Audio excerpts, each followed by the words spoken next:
Hey, hey, hey, it is an unstoppable day. Welcome to BTBY Presents, the free mastermind series with Becoming the Best You. I'm your host, Terrance, the unstoppable coach Leftridge. And this lady to my left, maybe to your right, maybe smack dab in the center, depending on where you're watching us, is the vivacious, the lovely, the visionary herself, the professor. Brenda Ringwood. Hey, good morning, Brenda. How are Good you? morning. It's a great day. It's cold here in Kansas City, though. It's Well, cold let me today. send you some of this warm South hmm Florida sunshine your way. It's a nice, balmy 82 degrees here in South Florida. So, just take a little bit of what we have. And no matter where you're watching us in the world today, we hope you have not only your sweater or your shorts, but you have your pen and your paper and your favorite libation because with the BTBY Free Mastermind series, we're going to feed your mind, your body, and your soul with some of our great speakers today. Today, Brenda, I'm so excited because, if you want to learn more about money and how you can make money work for you, we got you covered. If you want to learn more about how you can create a functional, vibrant, fabulous workplace culture, we got you covered.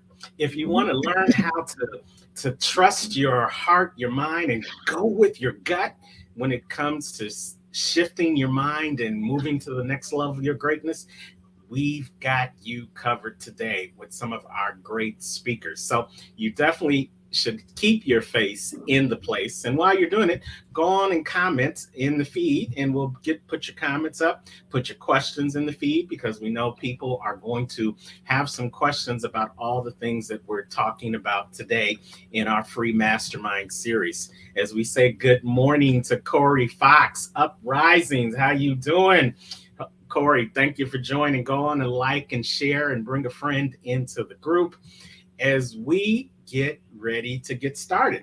Anything you want to add, Brenda, before we bring on our first guest for the Mastermind series? I want you to think deep. You just asked me a question and you asked it to a speaker. I want you guys to be amazing out there. I want you to know that change is possible. It's real and you can have the life you want. We are here to help you do that. We're not talking about a ton of money making, millions and stuff. We're talking about your happiness, your mental asset, which your brain, your body, anything that you have that connects to your physical being is your biggest asset. So we're here to help you grow that asset. We have a speaker that's going to talk about the money side of the house, but we want you to grow yourself, you being the asset. I love it, and that's a great segue to in growing yourself. You also want to hopefully grow your money so that you can grow your contentment and your fulfillment Mhm. and be able to walk in your passion and purpose. And this, our first speaker, knows a little bit about that. He used to be a chiropractor and a chiropractic coach for over 14 years, but then he decided to make the shift. And for the past 8 years, he has been talking about his signature trademark program called the Money Multiplier. In the Money Multiplier method, he was able to pay off over $985,000 of his Whew. own debt in just 39 months. and now he's lecturing to thousands of people across the country and to you this morning on the dynamics of the TMM method and helping individuals to break the bonds of financial slavery and take control over their own financial life. So, hopefully, you are ready to learn how to take control of your own financial life, and we've got the key for you. It's in our friend, Mr. Brent Kessler. Hey, Brent, how are you, sir? Hey, I'm Good doing great, morning. Terrance and Brenda. Thanks for having me. Thanks for coming Oh, back. yes, anytime. We got a lot of feedback from our last mastermind series where you came and talked about this phenomenal method called the money multiplier. So we know that there's going to be some new people here that's going to be hearing about it for the first time, but they are ready to take control of their financial life. And I hear you got the keys. So we're going to turn this on over to you and let you get started. Ladies and gentlemen, welcome to the BTBY Free Mastermind Series. And your host for the next 60 minutes is Mr. Brent Kessler. All right, awesome, guys. Can you see my screen okay, Terrance? Absolutely. All right, well, very good. Well, guys, thanks for having me on. I'm grateful to be here. And again, so my name is Brent Kessler. I will go for 1 hour. So I will go till 11:09 a.m. Eastern time or 10:09 a.m. Central time. And the thing I'm going to talk to you about today is your money and your wealth. And I'm going to share some stuff with you that is a little outside of the box thinking. So I'm going to challenge the way that you've been taught about money, because the stuff I'm going to go over is not what your parents taught you. It's not what your grandparents taught you. It's not what your friends, your colleagues, and your coworkers are teaching you about money. So I want you to keep an open mind as I go through this information. I've been teaching this now for a little over 11 years, since March of 2012. I've been a customer of this concept since 2008, and I first heard about it in 2006. But back when I first heard about it, I was at a conference and I heard somebody talk about this concept I'm going to share with you. And I thought it was too good to be true. And I'm sure you guys have seen something like that in the past, where the thing is that you watch something, it looks really good, but it just seems too good to be true. So I just want you to keep an open mind as I go through this, because a lot of the stuff that I'm going to tell you is going to be a paradigm shift. Again, it's going to be totally different than the way you've been taught about money. So, all right, well, let's go. So again, as Terrance said, I'm Brent Kessler. The name of our company is called The Money Multiplier. And as you can see down there at the bottom, you have all of my contact information. You have our website. You have my email address. You have the best way to text me. I am located here in a town called Port Orange, Florida, which is right next to Daytona Beach, about an hour east of Orlando. So that's where I'm coming to you from now. So who am I? As Terrance said, I'm actually a chiropractor. I no longer practice chiropractic anymore. I haven't practiced chiropractic since 2008. I owned 5 clinics in the Kansas City area. I sold the last one in 2017. And again, as I said, I have not been practicing since about 08. I had associate docs in my clinics, and my wife and I became empty nesters, and we moved back down to my home state of Florida in 2017.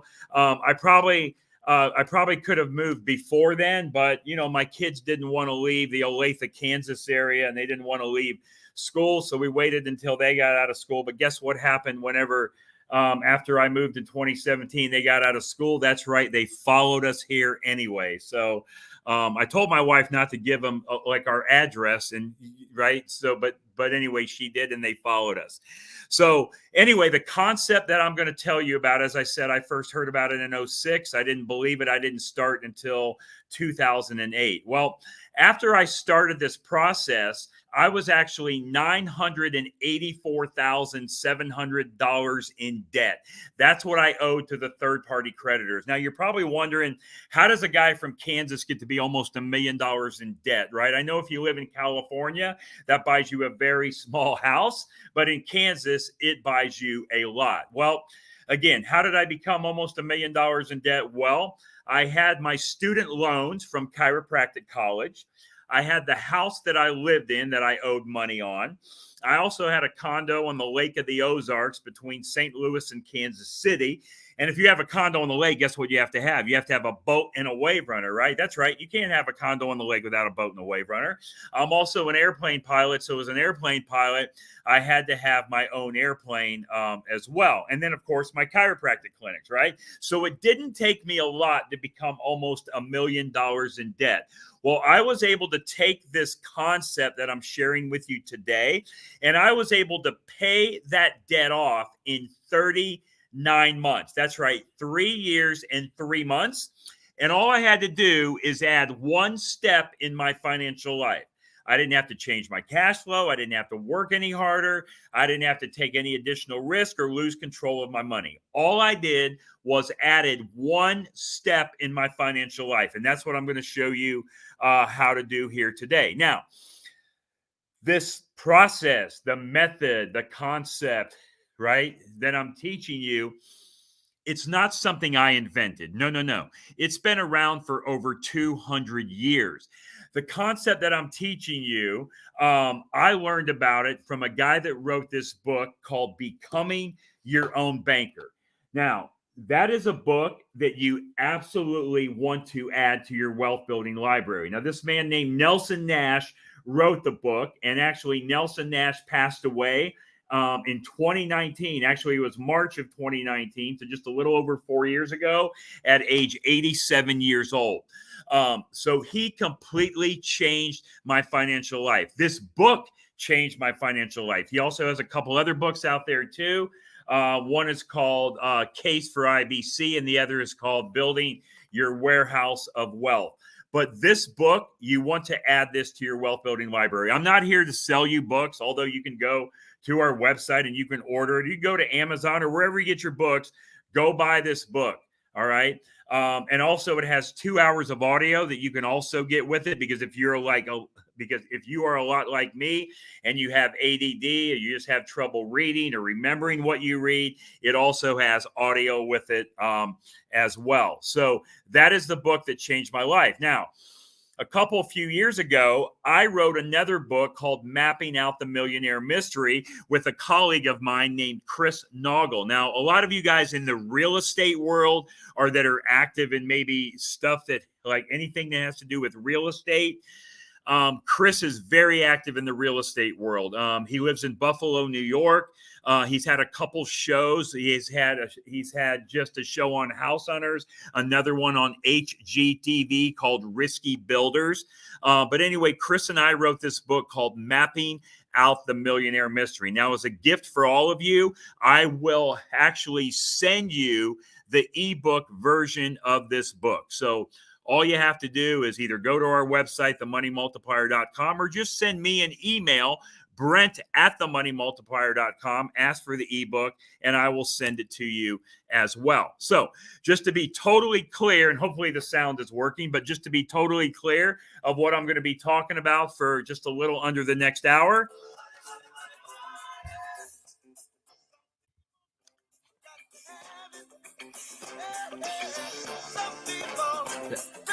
That's right. We're going to talk about your money and how your money works and how your money flows. That's going to be the topic of my conversation. Before I end today, I'm going to show you how to get all the money back on all the cars you're going to buy, drive, and own for the rest of your life. So not only do you have the car, but you get the money. Now, I know that sounds a little crazy. You're thinking, Brent, tell me, what does that mean? How to get the money back for the car? Well, anyway, I'll just start with this. See, I don't even know you guys that are on this call today, but I know how you all buy cars. You buy cars one of three ways. You either pay cash for the car, you bank finance it, or you lease it, right? Yes, because I know you guys did not steal the car, right? No, I know you guys are honest. Well, maybe a couple of you guys are a little shady, but most of you guys are pretty honest. So what you had to do is you had to give the money to the car dealer. The car dealer gives you the car. He's got the money. You got the car. Transaction is over. Everybody goes home happy. But I'm going to show you by adding one simple step in your financial life, how not only can you buy the car. So in other words, what you're going to do is give the money to the car dealer. they're going to give you the car. So they got the money, you got the car. But by adding this one simple step, you're now able to recycle and recapture that money and keep that money inside of your family. And guess what? If you can get all the money back for every car that you're going to buy, drive, and own for the rest of your life, that also means you can get the money back for any product or service that you buy. I don't care if it's a bicycle, a boat, a house, a vacation. It could be your groceries. It could be your electric bill. It could be a tank of gas, a pack of chewing gum. It doesn't matter what it is. By adding one step in your financial life, it'll drastically improve your financial life. Now, as I said earlier, this concept is not brand new. It's been around for over 200 years. If you go out and research the Rockefellers, the Rothschilds, the Morgans, the Stanleys, the Barclays, go research how they built, kept, and created wealth. All we're going to do, ladies and gentlemen, boys and girls, is we're going to mimic and imitate what they've been doing for a couple centuries now. This concept I'm sharing with you is how Walt Disney created Disneyland.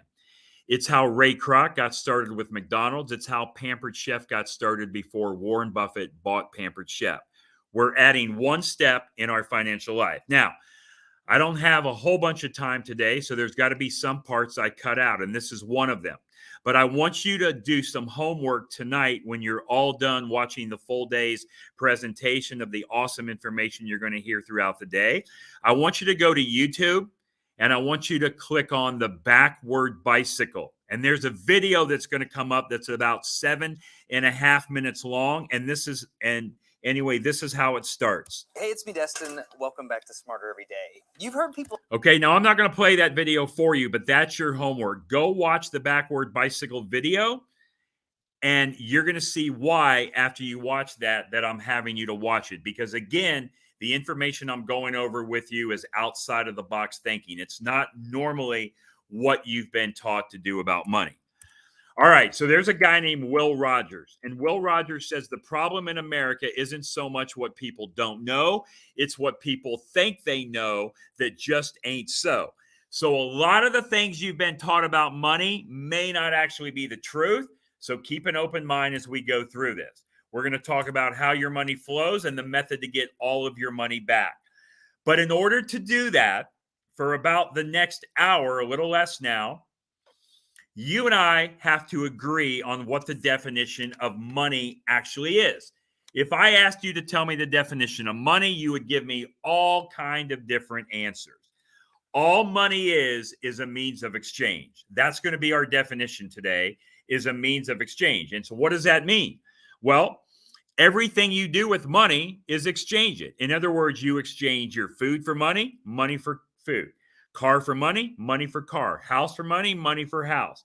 Gasoline for money, money for gasoline. A vacation for money, money for vacation. No matter what it is that you buy, any product or service, you're exchanging money for that product and service, right? So that's our definition of money. We're going to talk about the mysteries of money, the machine. Pretty soon, I'm going to show you what is that machine that we're going to use to build, keep, and create wealth. And it's going to surprise a lot of you when I show you what it is. The mission, the marathon. This is not a sprint. It's not a get-rich-quick deal. No, no, no. This is about you adding one step to your financial life. And when you do that, it totally, drastically improves your financial life. The millionaire and the movement. Okay. Now, I know it's early on a Saturday morning for some of you, but we're going to do a little math, but I'm going to keep the math easy, okay? I want you to look at the calculator on the right where it says savings account at a bank. It could be a savings account or a checking account. I'm just going to make believe every one of you on this webinar today has a savings or a checking account in a local bank, wherever you live. It could be down in South Florida. It could be in Daytona Beach. It could be in Kansas City. Wherever you're at, what you do is you have a checking account and you put money into that checking account and you write checks against it to buy for the products and services that you have. I'm going to make believe you have $25,000 in that bank account and the bank is paying you 4% interest on the money you're leaving there. I know they're not paying you 4% interest, but I'm going to make believe you found a really, really good bank and they are paying you 4%. Okay. and I'm going to be your banker at that local bank. So we'll just call me Banker Brent. And what you do is you come into the bank and you say, Brent, I want to go buy a $25,000 car. So I would like to take my $25,000 out of my account that's earning 4% interest to go pay cash for the car. And I say, no, no, no. You do not want to take the $25,000 out that's paying you 4% interest and pay cash for the car. Instead, I am going to make you a loan for $25,000. Now, if you go to a car dealer or a bank and you borrow money to buy a car, how long do you normally finance it for? You guys say 4 years, 5 years, 6 years. Well, let's just use a total of 5 years or 60 months, okay? It doesn't matter if it's 4 years or 6 years. Now, here's what I'm telling you. I want you to leave the money to $25,000 in the account earning 4%. I'm going to make you a loan of $25,000, charge you 6%, and over the same equal time period, in this case, 5 years or 60 months, our bank will pay you more money on the 4% that you're earning than you'll pay us on the 6% that you're borrowing. Now, is that a true statement? Well, you're saying, no, man, that's not true, because if I earn 4 and pay 6, I'm losing 2%. Well, that's exactly the same thing I thought when I was sitting in your chair when I heard this for the first time back in 2006. Because if I earn 4 and lose 6, I'm paying 2, right? Well, the banker told you the truth, and let's walk through it. You see, if you take out a bank loan for $25,000 at 6% for 5 years or 60 months, your monthly payment is $483.32 a month. You take that times 60 months, and that comes out to right at $29,000. So really what you've done over the course of those 5 years is you've paid $25,000 in principal. That was the purchase price of the car. And you've paid $4,000 in interest. Are you with me? All right. Well, let's go to that calculator, your checking or savings account at a bank. And I said, hey, leave that money in there at $25,000 and you're going to earn 4% interest over the same equal time period, 5 years or 60 months. Well, you actually have $30,525. Now, let me ask you a question, ladies and gentlemen, boys and girls. Is this number here on the right, the $30,525, a larger number than the $28,999? Or do you guys, wherever you live, do math differently than I do in Florida? That's right. It is a bigger number. Well, how can that be? How can I have more money earning 4 at the same time I'm paying 6? Well, here's what's happening. The car balance is going down every month, right? It's on a decreasing balance. It goes down. You're paying monthly payments and it goes down. But the money that you have in your checking or savings account, it goes up. It continuously goes up. So one goes down and the other one goes up. But see, our minds are not programmed to think that way. We think if we earn 4 and we pay 6, that we're losing 2. So we have to start learning how money works. So all I wanted to do with this little exercise is prove to you that you can make money all day long earning 4 and paying 6. Now, why is that important? There is a method to my madness, and let's talk about that. So what I'm going to do now is I'm going to show you the machine that we're going to use to build, keep, and create wealth. Are you ready for it? It's going to surprise a lot of you. Here it comes.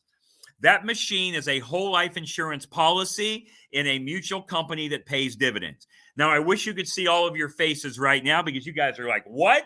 A life insurance policy? Why on earth would I ever want to use a life insurance policy to build wealth? A lot of you are thinking, I know everything there is to know about life insurance, and I don't know why I would want to do this. Well, let me just tell you, you do not know everything there is, because if you did, you would be implementing this concept in your life. Now, keep in mind, this is not an ordinary life insurance policy that you can go buy from your brother-in-law that sells life insurance. Yes, I know we all have a brother-in-law that sells life insurance. It is that type of policy. This is a specifically designed, specially engineered whole life policy in a mutual company that pays dividends, that has high immediate cash value. One more time, high immediate cash value. And the definition of immediately is within 30 days. Now, why are we using whole life insurance? Because this is what the rich do. This is what the wealthy do. As a matter of fact, The number one purchasers of whole life insurance in the world are conventional banks.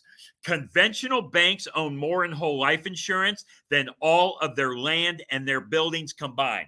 As a matter of fact, since 2013, conventional banks have quadrupled the amount of life insurance they have purchased. Now, why on earth do you think banks are buying so much in whole life insurance? Is it because they're stupid or they know something the rest of us don't know? That's right. They know something the rest of us don't know. So all we're going to do is mimic and imitate what the wealthy have been doing for over 200 years. I'm not going to reinvent the wheel, right? I'm just going to do what they've been doing. Again, the Rockefellers, the Rothschilds, the Morgans, the Stanleys, the Barclays, right? We're going to do what they've been doing to build, keep, and create wealth. Now, how can you check out that banks are the number one purchasers of whole life insurance in the world? Go Google something called BOLI, B-O-L-I. It stands for bank-owned life insurance. And you will see the hundreds of pages that come up on how much life insurance conventional banks actually own. So don't take my word for it. Now, why is this important? Okay. Why is the 4 and the 6% important? Let's go back to that. Well, the reason is because inside your policy, the growth rate is greater than 4% with dividends. That's right. Greater than 4%. I always like to underpromise and overdeliver when I do presentations like this. And keep in mind, I've been presenting this stuff since 2012, right? So a little over 13 years now.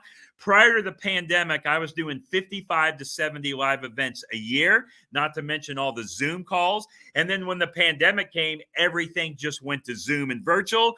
And now all the live events are coming back and we're doing live events. And probably most of you have already scheduled. And if you have not scheduled, you better make sure that you're there at the event, at the seminar in Kansas City, which is coming up on August 25th and August 26th, the BTBY seminar that is going on with this group. I will be there speaking live on the morning of Saturday, the 26th. So again, as I said, the concept's not new. It's been around for a long time. So now why is the 6%? Oh, before I get to that, the 4% growth in your policy, right? Do you think that growth in your policy, do you think it's taxable or tax-free? That's right, tax-free. And what is our largest eroder of wealth that we have? It's taxes, yes? So what you have is you have money now inside of a vehicle, inside of an environment that's growing and compounding tax-free, and the government is completely out of your hair. How cool is that? It's uninterrupted compound interest, meaning the compounding never, ever stops. Now, why is the 6% important? Well, the 6% is important because the highest interest rate the insurance company will charge you to take a policy loan is 6%. So can we make money all day long by borrowing at 6 and earning 4? Absolutely we can. So let me give you one other bonus on this. Whenever you borrow your money from the policy, right? So whenever you take a policy loan, you are not taking your money out of the policy. No, no, no. All you're doing is you're putting your policy up for collateral and you're taking a loan from the general fund of the insurance company. So what does that mean when you borrow the $25,000 out to go buy the car? It means that you never touch the $25,000 in your account. It's continuing to grow and compound at that guaranteed tax-free growth rate plus dividends while you're using your own money and the government's completely out of your hair. So all I wanted to do is prove to you that you can borrow at 6% and earn 4%. The same thing works is if you borrow at 20% and earn 10%. It's just a different number on the calculator, right? So you could go out and borrow at 20% and earn 10% and still make money all day long. Okay, let's move on. So the definition of money, we said, is a means of exchange, right? Who believes in compound interest? Most of you believe in compound interest. You've heard compound interest is a great thing. Well, let's talk about compound interest for a minute. The only way compound interest works is your product or your money has to sit still. In other words, I've got a $20 bill right here in my hand. If I want this $20 bill to compound, I have to take it down, I have to put it in the bank, and I have to let it sit there. Do I not? It has to sit in the bank in order to earn compound interest. The minute I go get that $20 bill out, it's no longer compounding, right? So your product or your money has to sit still. Well, motion is a natural law of God, is it not? Everything is in motion. My lips are moving, my hands are moving. I ate breakfast earlier. Pretty soon the food's going to be in motion. The birds are flying, the cars are driving by, right? Everything is in motion. How many of you would like to eat fish out of a stagnant pond? None of you. How many of you went to the grocery store this past week and you went to the fresh produce aisle? Fresh produce. How many of you went to the fresh produce aisle in the grocery store and purchased fresh produce that you do not intend on eating? Nobody, none of you. Because if you weren't going to eat the fresh produce, why the heck would you buy it? It's going to rot and spoil and you're going to throw it away. So compounding stops the motion. But we've all been told compounding is a great thing. Well, let me ask you this question. I want you to name me one business in the world that actually uses compounding or compound interest. Just name me one. Most of you tell me banks. Banks use compound interest. Well, do banks usually use compound interest? No. They pay you compound interest and they charge you compound interest, but they don't use it themselves. Here's what I mean. If I took this $20 bill and I put it into the bank, right? Let's say I put my initials on it. I highlighted in yellow and I gave it to the bank teller. Does the bank teller take my $20 bill and do they take it to the back room of the bank and they have a box there that says Brent Kessler and that's where they put it until I come back and get it? No. If I go back in an hour to get this same $20 bill back, would they give me the same one? No. A half hour, 15 minutes, 5 minutes? No. They are not going to give me the same $20 bill back because they constantly have it in motion. So banks don't let money sit and compound. How much money does a grocery store make if groceries are sitting on the shelf? Nobody's buying them. Zero. How much money does a car dealer make if cars aren't moving off the lot? How much money do you make in your business if product and service isn't moving? How much does Apple make off of iPhones if they're not selling iPhones? How much money does Microsoft make if they're not selling computers, right? Zero. Not one business in the world actually uses compound interest. Isn't it a little bit strange that all the major institutions, right, you have like mutual funds, Wall Street, insurance companies, they all tell you to park your money with them and let it sit and compound, but they don't do it themselves. Isn't that a little strange? If it was so good to let your money sit and compound, why aren't they doing it? I'm just trying to get you to think. Oh, let's go one step deeper. How many of you have 401ks or IRAs or qualified plans? Yeah, a lot of you. And why do you have those? Most of you don't know why you have them other than that's what your parents, your grandparents, your friends, and your colleagues are doing. And they said, hey, put your money in a 401k IRA and we'll let it sit there for a while. We'll let it compound and we'll get it out later. That's what you do. You want to get the money out later. Well, let me ask you this. Are there any guarantees with that 401k IRA or qualified plan? No. There is one. It's guaranteed to never go below zero. But how exciting would that be if that actually happened? Wouldn't that totally suck? Absolutely it would, right? Because what you do is you're putting money in that plan and you're letting somebody else control it. Actually, so like how much do you know about your 401k or qualified plan? No, you don't know anything other than maybe it goes up or down based on the quarterly statements that you get. And you may know if it's in a low, moderate, or high risk category.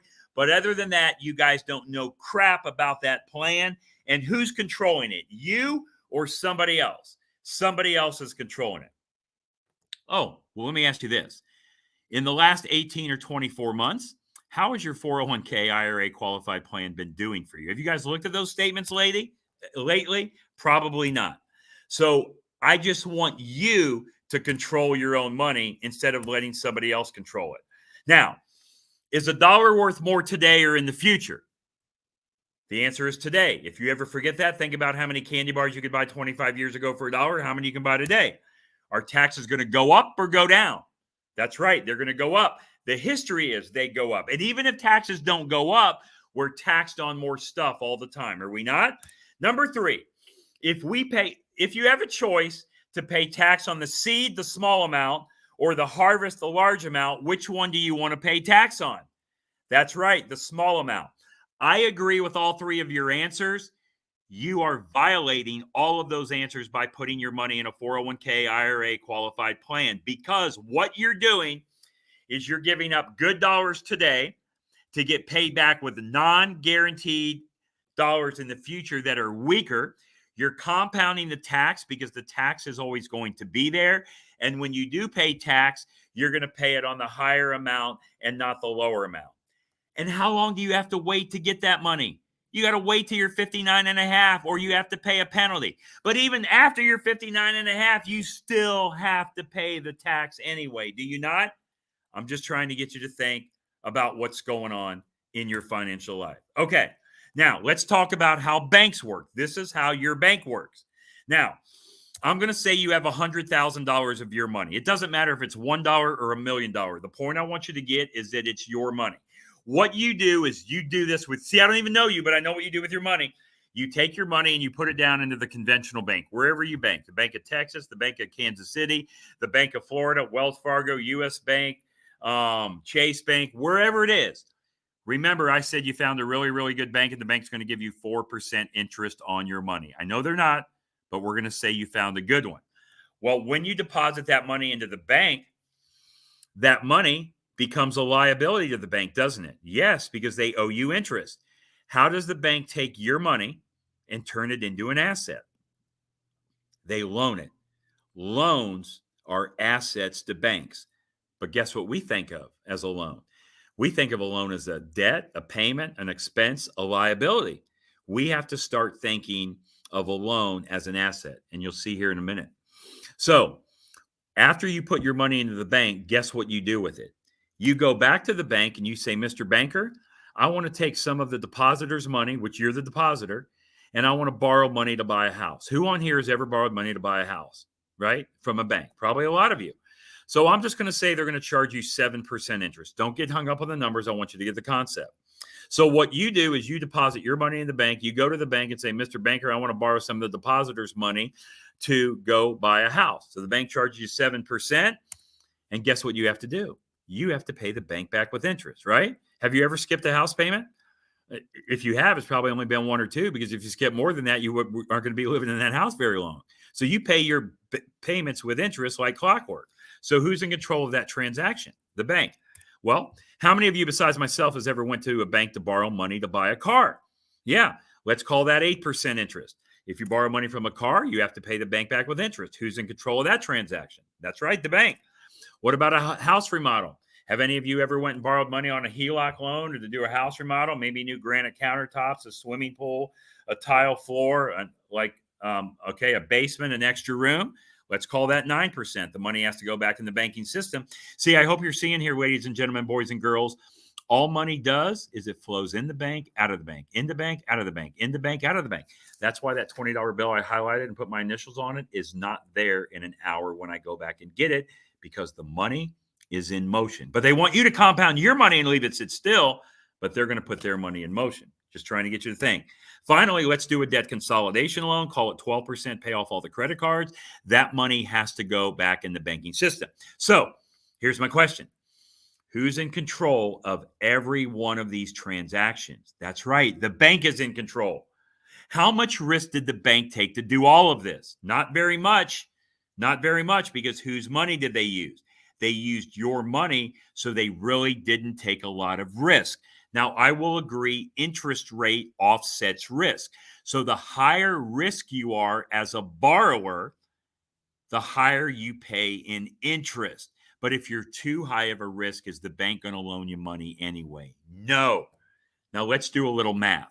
Let's see how well you did and how well the bank did. Remember, I said you found a really, really good bank. The bank's paying you 4%.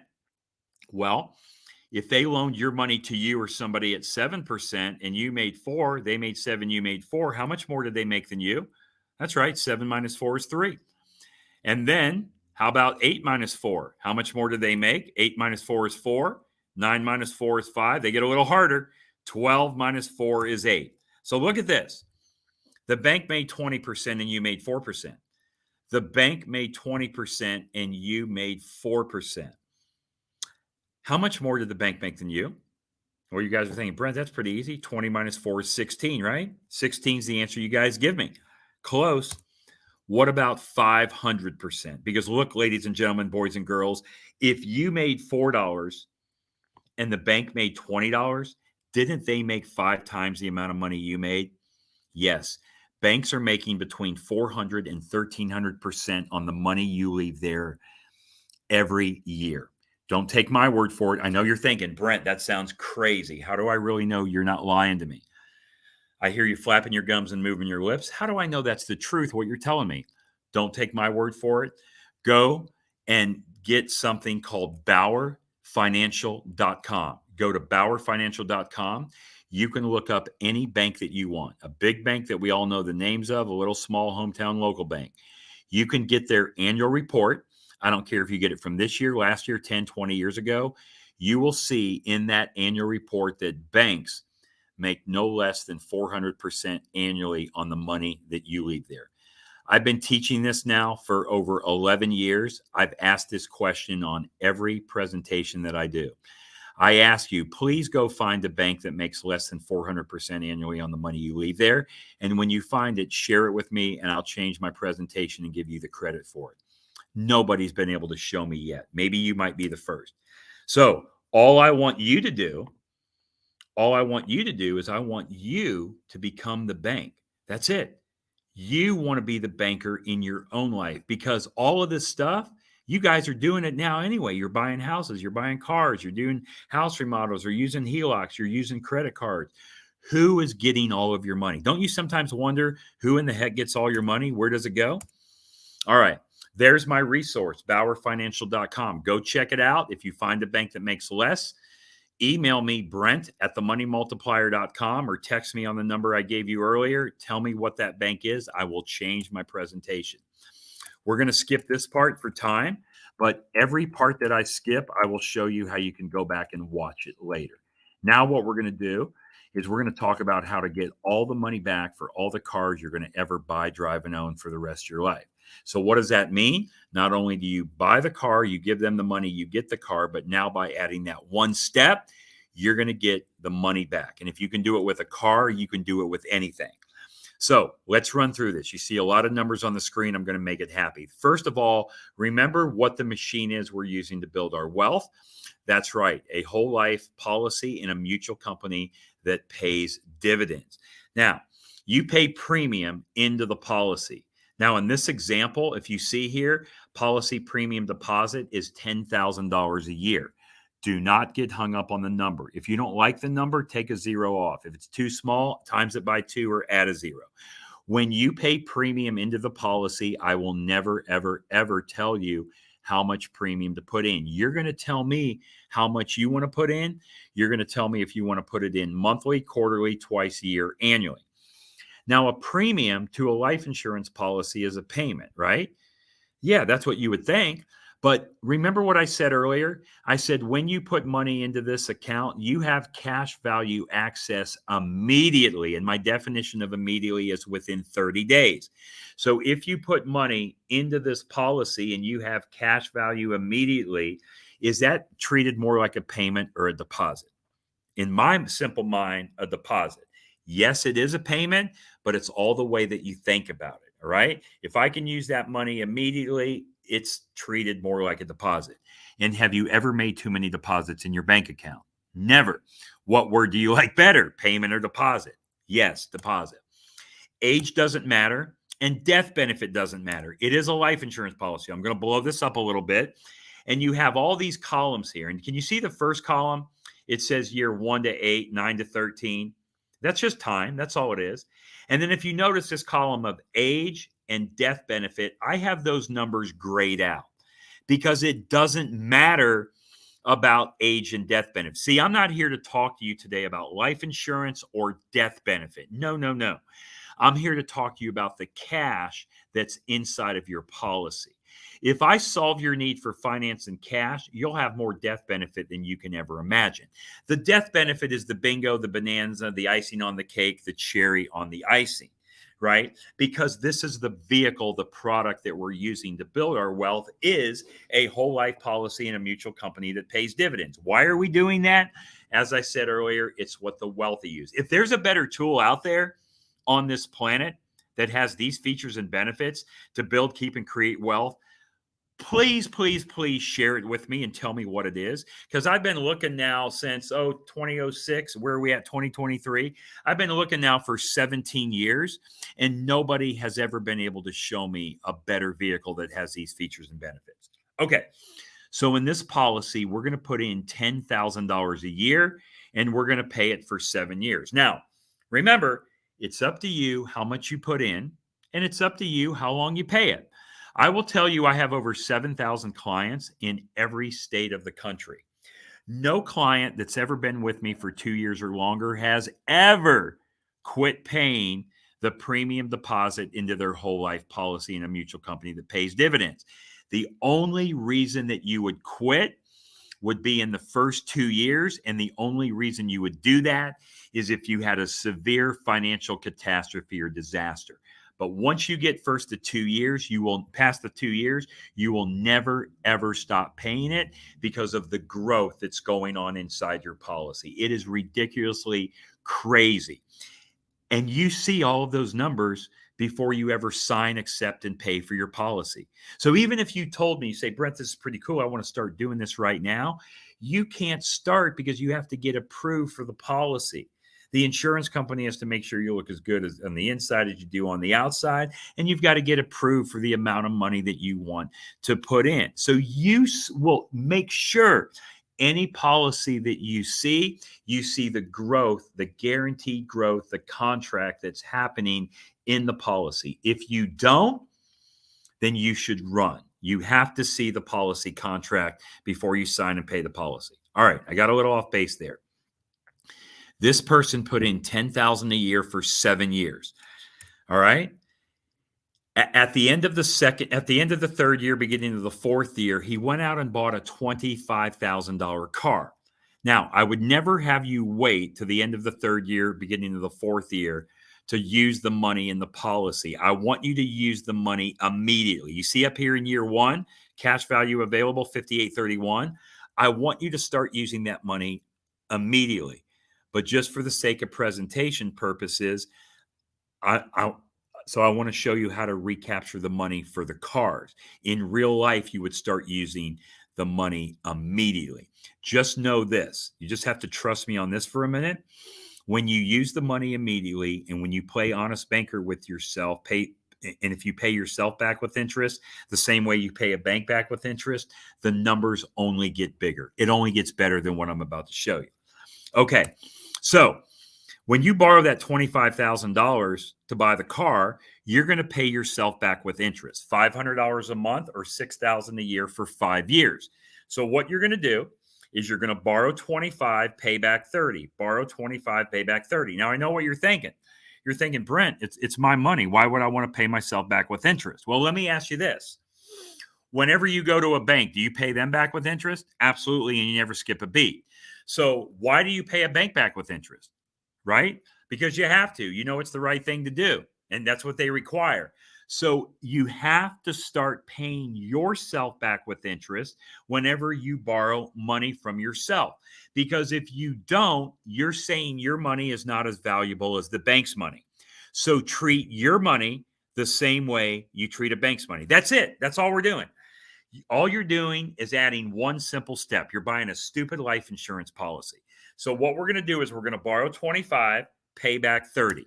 So let's look and see what we did over 8 years. So I want you just to look at year 1 to 8. Well, we put in 10 times 7 is 70. And we paid ourselves back for that car purchase. 6 times 5 is 30. So we put in $100,000 so far. But we took out 25 to buy the car, did we not? Well, if we put in 100 and took out 25, put in 100 and took out 25, how much more did we put in than we took out? That's right. $75,000 is your true net injection. Now, how much cash do you have in the policy? 73,226. So if you take 73,226 divided into 75,000, which is your true net injection, you just got back over 96 cents or 96% of every dollar for that car you just purchased. Now, let me ask you this. I want you to think of how old you are. Out of all the cars you've ever bought, driven, and owned in your life, how much of the money have you ever got back? The answer is zero. So if I do nothing else but show you how to get 96 cents back of every dollar plus have the car, has it been pretty cool? Because the car you're driving today, unless you're 16, 17, or 18, is not the first car you've been driving. No, you've went through life, you've bought and sold cars because they either wear out or you get tired of them.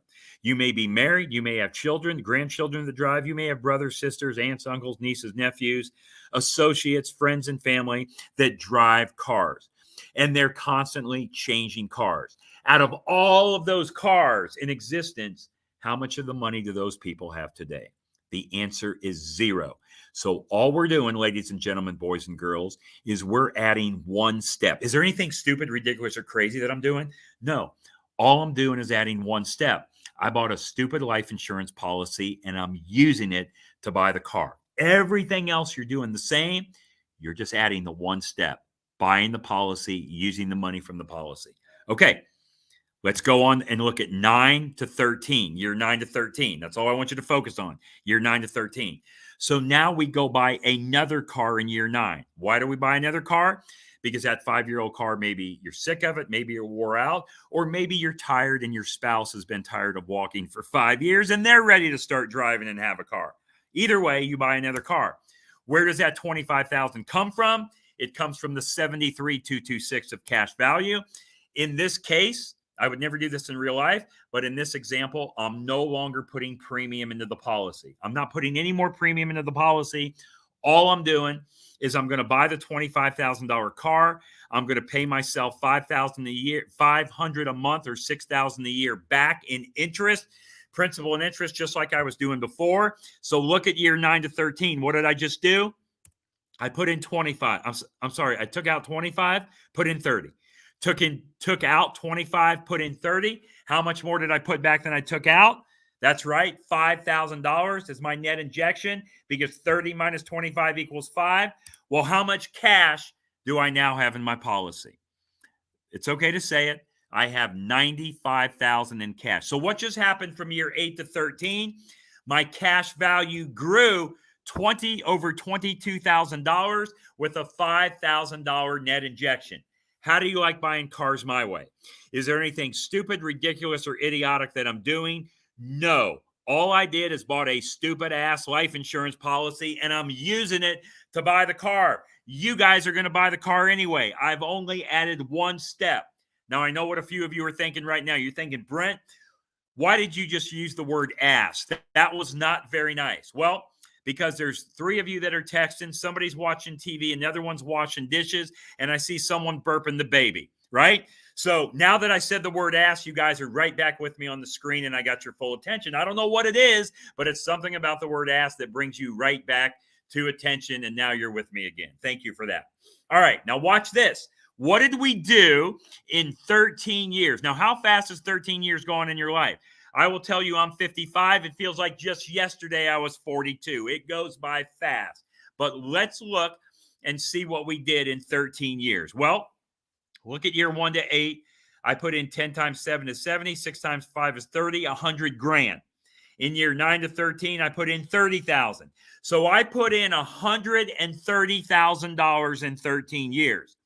But I took out to buy 2 cars during that time, 25 and 25 for a total of 50.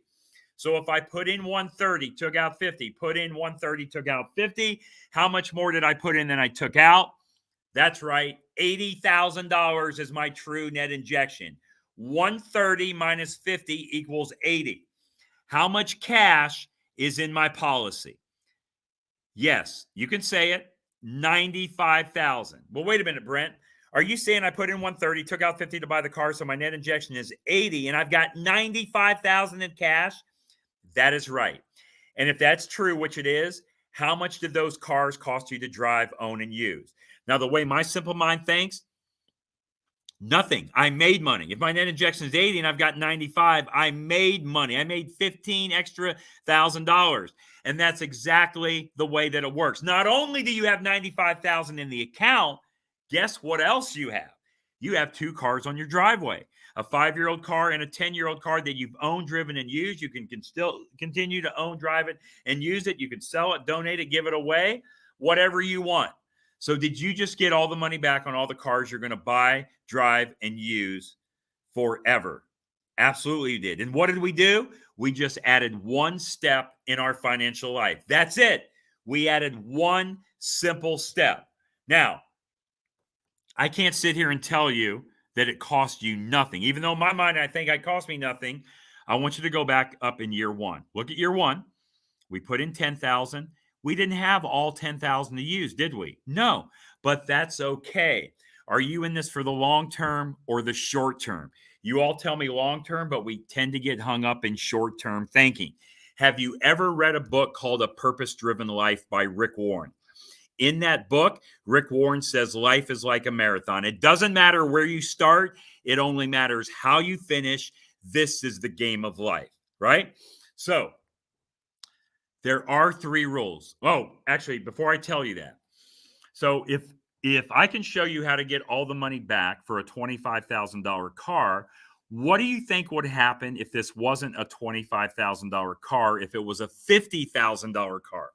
And all we do is change this number to 50,000, the 25 to 50, and instead of paying $500 a month or $6,000 back, we're paying $1,000 a month or $12,000 a year back. What would happen to the numbers? They would be twice as big.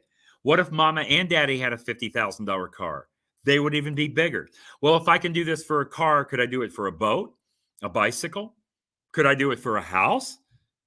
Could I do it for any product or service? What about taxes? You guys have to pay taxes where you live? State taxes, federal taxes, local taxes, county taxes, city taxes, property taxes? Probably. Could you get all the money back for the taxes? What about charitable giving? Do you guys like to give to charity? Do you wish you could give more? Could you get all your money back for all the charitable giving you give? Oh, Brent, that ain't right. Brent, God does not want me to get my charitable giving back. Well, let me just tell you. If God didn't want you to get your charitable giving back, he would not have me on here teaching you how to do it, and he would not have you sitting in the audience learning how to get it back. Now, Woody, do you know any people? Do you know any poor people adding wings to any churches? Neither do I, right? So this is about you recycling and recapturing all of your money. Look, there are 3 rules. Rule number 1, pay yourself first. You've all heard that. Pay yourself first. But I don't even know you, and I know what you do. Every time you get money, you get the money in. You pay other people first, and you hope there's money left over for you. Yeah, you pay the house people, the car people, the student loan people, the food, the travel, the entertainment. You pay for Bobby's soccer practice, Susie's piano lessons, and hope there's money left over for you. You have to change that. Pay yourself first, and then pay everybody else. Rule number 2, pay yourself with interest. Pay yourself with interest. Treat your money the same way you treat a bank's money. Because if you don't, you're saying your money is not as valuable as the bank's money. And rule number 3, recycle and recapture all of the money that has been going out to other people. Remember, I told you this concept's been around for over 200 years. Have you guys ever heard of a guy named Robert Kiyosaki? He's famous for a book, Rich Dad, Poor Dad. Well, he also wrote a book called Second Chance. This is exactly what Robert Kiyosaki talks about in that book, Second Chance. But when you read it, you read right through it and didn't know what in the heck it meant. They make it too complicated. You don't understand it. This is exactly what he's talking about. What about a guy named Tony Robbins? Have you ever heard of Tony Robbins? Tony Robbins wrote a book called Money Master the Game, or Money Mentor the Game. I forget exact words for it, but in chapter 5.4 of that book, chapter 5.4 of that Tony Robbins book, this is exactly what Tony Robbins talks about. But again, you read through it, didn't understand it, nobody's ever explained it to you, and they make it too complicated. This is exactly what's going on. So did I just show you how to get all the money back on all the cars you're going to buy, drive, and own? And if that's the case, it doesn't matter any product or service you apply this method to. 3 rules. Pay yourself first, pay yourself back with interest, recycle, recapture your money. If this works for a car, what else? There's 2 other resources. I've given you 4 books now so far that you have to add to your wealth building library. Now, I'm not going to go over this thing called the money multiplier map, but this is something that we create for all of you. I'm going to show you in just a minute how to go watch this part of the presentation that I don't have time to show you today. But what we do is we create this map for all of our clients. Now, a couple of you might be thinking, Brent, this is good. I like this. I would like to start. How much does it cost me to work with you? Well, great question. You will never, ever pay me a dime or my company, the Money Multiplier, a dime. See, I get paid one way only. In order for you to work with me, you have to have a life insurance policy. And maybe you already have one and we can use it for what you already have. I don't know. We'll have to see. But it's a whole life policy in a mutual company that pays dividends. So I am a life insurance producer in every state of the country. I have over 7,000 clients in every state of the country. So hopefully if you like this information, you're going to do it with me and not your brother-in-law that sells life insurance. Because if your brother-in-law tells you he understands this, why hasn't he showed you it already? And number one, has he showed you how you can borrow at a higher rate than what you're earning and make money all day long? And can he show you how to get all the money back for all the cars you're going to buy, drive, and own for the rest of your life so you have the car and the money? And can they create this money multiplier map for you? The answer is no, no, no. They don't know how to do it. So that's why you want to work with me. I get paid one way only. I get paid the same way your car insurance guy or gal gets paid. If you go to John Smith, the Allstate man, to buy car insurance, you don't write the check to John Smith. No, you write the check to Allstate. Allstate pays John Smith a commission. I get paid a commission on the policy that you start. If you start it with me, I'm your servicing agent, and I provide you all of the tools on a continuously ongoing basis. You don't ever pay me a dime. There's no hidden costs, additional fees, additional charges. All you do is pay the premium amount that you want to put in your policy, and that money goes directly to the insurance company. I don't get to decide what my commission on the policy is, and you don't get to decide the commission on the policy. The insurance company makes that decision. Okay, so I'm going to show you how to watch that map example, and let me just skip through right here. And you're probably thinking, okay, why haven't I heard about this before? And who do I know that does this? Jim Harbaugh, the head coach of the University of Michigan. I saw this article. I was about to give a live presentation. It was in November 16th of 2016. I remember I was sitting in Denver, Colorado, about to go on stage, and this article came up. Cash value life insurance makes Jim Harbaugh college top paid coach. Well, the reason they do it, the University of Michigan, they pay his salary. They pay his salary through a life insurance policy. And when they do, guess what happens? They recycle, recapture, and get all the money back. So it's a win-win for the coach, and it's a win-win for the university. And if you know anything about college football, back in 2016, 17, 18, even 19, this guy did not win the games he was supposed to win. So it was a good thing they got the money back. He's doing better now. Walt Disney. This is how Disney World started. After failing in traditional means of financing, Walt Disney had to provide his own financing. A large part of it came from collaterally borrowing money from his cash value life insurance policy. In other words, Walt Disney went to a conventional bank and had this idea of Mickey Mouse and Donald Duck, and they said, no, we don't want to finance that. So who knows if Disneyland would even exist if it wasn't for cash value life insurance. McDonald's, go look it up. Pampered Chef, go look it up. Joe Biden, look at Joe Biden. Joe Biden, this is an article that's almost 9 years old now. It's June 2014. Biden has no stocks, bonds, or savings account at all. He holds 6 life insurance policies in a mutual company that pays dividends, a company that I do business with. Who knows how many life insurance policies he owns now? Stanford University, JCPenney, Foster Farms, it goes on and on. Now that you know this, even though you haven't seen all the presentation, everybody should be doing this, because if you don't, not only are you stealing from yourself, you're stealing from your spouse, your children, your grandchildren, and future generations to come, because all that money is leaving your family. When you run your money through this concept, the money stays in your family. There's no leakage of every money. Look, there's us and the super wealthy. Us and the super wealthy. We all have access to the same financial tools. The wealthy just use the tools a little differently. Now that I know how to play the game, I play the game with them. One of my favorite quotes, I think about this quote almost every day. It's so simple because I don't like complicated stuff. Warren Buffett says if poor people would just start doing what rich people do, they wouldn't be poor anymore. How much sense does that make? All right, let me skip a couple of these. Oh, just a couple things. How much today did I even talk about death benefit or life insurance? No, not at all. The life insurance is just the vehicle that we're using. How much did I talk about policies are exempt from lawsuits and judgments in most states? The internal growth grows tax-free. The loan never has to be repaid back. Okay? Why are we doing this? There's a lot of reasons, but here's one. I want to be a billionaire so freaking bad. I love the thing. Okay. Remember, if this is, okay, as I said earlier, if you want a copy of my ebook, all you have to do is email me to brent@themoneymultiplier.com. I will email you the copy of the ebook. I will also email you the full recorded presentation, the stuff that you didn't see. And here's the most important page right here if you want to learn more about this. There's my contact information. There's my texting number. There is my email. If you want to schedule a strategy call to learn how this will fit with you in your life, just go to that link right there. That is my daughter's link. My daughter teaches this concept. She's in Mexico, Cancun right now today teaching it. She goes on stage at 11:30 Central Time. So she's going on stage, in about an hour or so in Mexico. She travels all around the country and teaches it. And right there is how to watch the full presentation. Go to themoneymultiplier.com. And I'm not a techie. What is that? /presentation.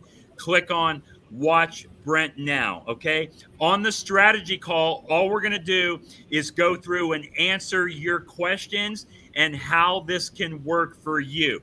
Hopefully, if you like this concept and you decide to do it, I'm the guy that you're going to do it with. Not that you have to do it with me, but you're probably going to do it with me because anybody else you know doesn't understand how this concept works, and they're not going to provide you the policy tools. I am 27 seconds past my time. I appreciate you guys all being on.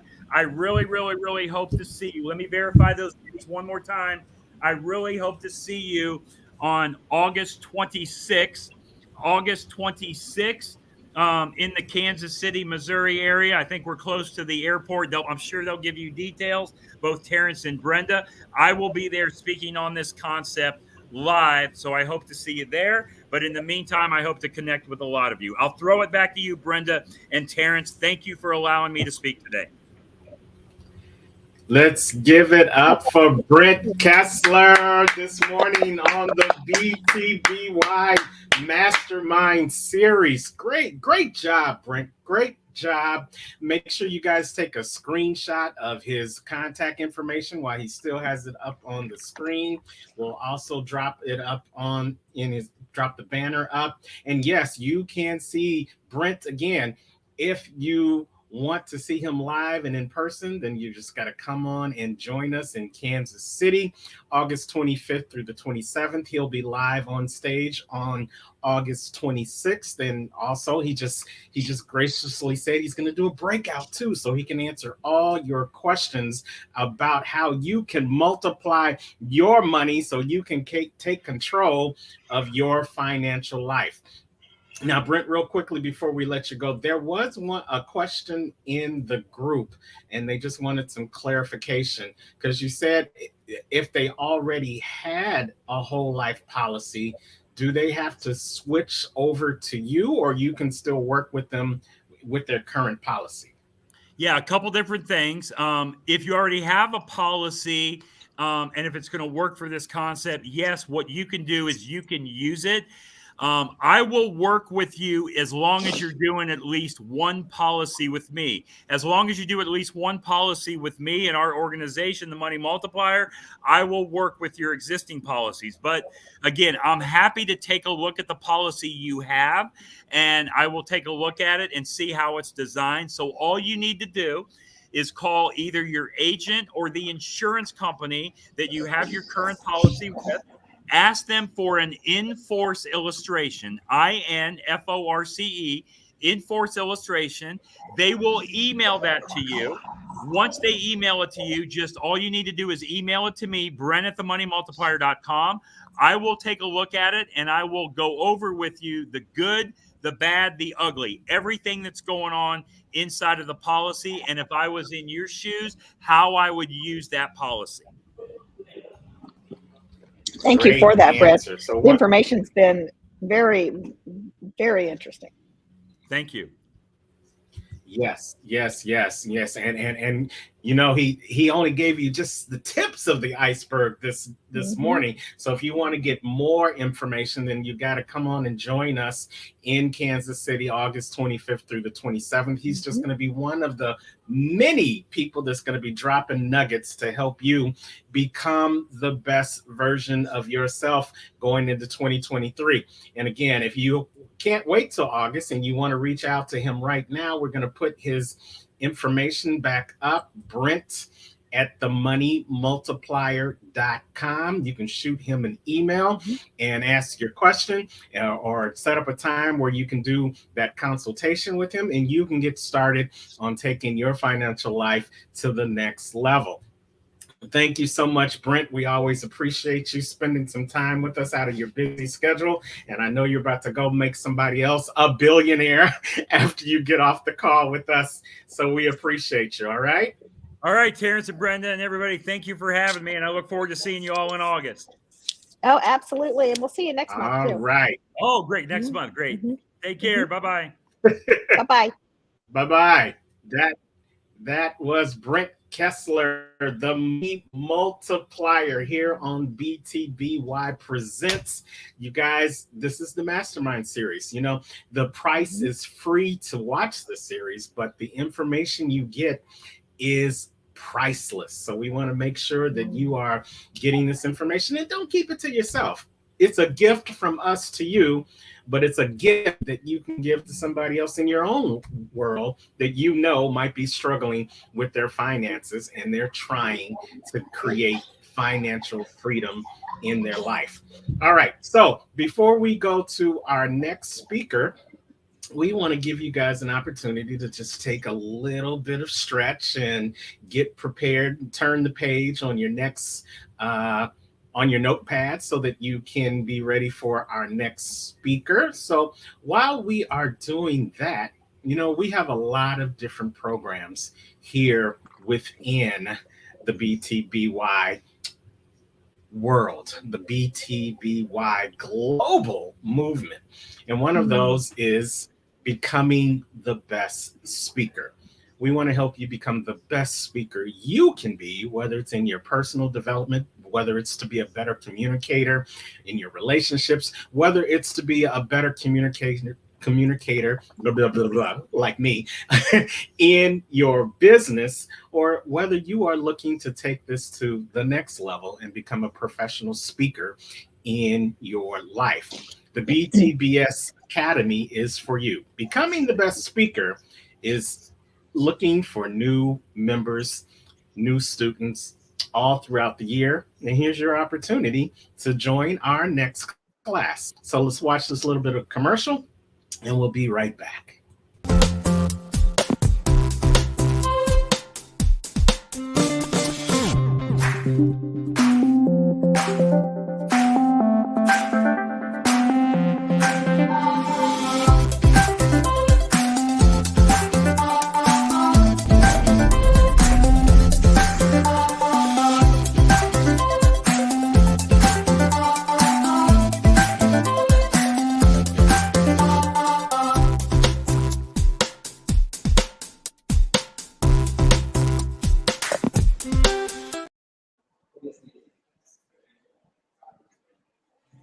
Oh, you're muted, Terrance. How did that happen? Can you hear me? I can hear you. All right, you know, live TV. That's all I can say. So yes, going over to btbspeaker.com, get more information about our exciting classes and when the next one can start up, and you can become the best speaker you can be in 2023. Brenda, I know we have had some great classes, and we've got a class going on right now that's phenomenal, right? You know, the people in those classes are phenomenal because they said yes to taking the class, they said yes to bettering themselves, and they're actually doing it. Some of our people have already been on the stage. We bring them on our masterminds, and we guarantee that we're going to get them somewhere to speak. And most classes don't do that. They give you the education, but they don't put you out there. Right. They give you the information, but they don't give you the implementation. And that's what makes our Mhm. academy different. We not only give you the information, but we give you the opportunity to implement those things that you learned even before the class is over. And here's one shining example of it that's coming up next in our next speaker. Now, this phenomenal woman is a veteran of over 30 years of service in the United States military. And after leaving the military, she didn't say that was it for her. She decided that she was going to continue to work with veterans in the labor workforce development for veterans, their employment program. Now, she has experience in human resources, operational management, and leadership development. And she took all those skills and propelled herself to the next level by starting her own business. Business is Jen Wade Consulting, and she focuses on helping leaders build a participating, all encompassing workplace culture of equality and engagement. Her strategy targets organizational strengths and works with individuals to build strong habits and bonds. And she helps cultivate resiliency, integrity, and teamwork through leadership. And she's passionate about creating a workplace culture where people want to work. They strive for commitment, they empower, they inspire, as well as they succeed. And so, if you're ready to be inspired, if you're ready to succeed, and if you're ready to be empowered with the tools, tips, and strategies to create a great workplace culture in your life, then we've got the answer for you. Going by the beautiful name of Jen Wade. Good morning, Jen. How are you? I'm wonderful. How are you? Can you hear me? We can hear you loud and clear. Thank you Great, so great much. to I have you appreciate it. here this morning. Thank you so much. What a wonderful introduction you gave me. I really appreciate it. I know Well, those are my words. I know you got those words from me, but it sounds so much better when you say it. Yeah. well, you know what they say. It's easy to say it when it's true. So thank you for bringing the truth to our production today. Now you're here because you're going to provide some mastermind for our team, for our listeners, for our attendees. So what we're going to do, we're going to put you on the screen, loud Okay. and proud and bold, and we are going to just hang out with our pen and our pad and get your nuggets right now. So we're turning it over to you. This is Jen Wade of Jen Wade Consulting. Well, thank you so very much. I truly appreciate you. Hey, I sent a slide deck out late yesterday. Um, I don't know if you guys got it, but can I pull up a slide deck? So yes, you can. So all you have to do is hit that present button that's down on your camera next to where Mhm. it says stop cam and settings. There's a present button. Do you see that? Yes, sir. Hit the present button, and then you're going to scroll down to where it says share screen. Okay.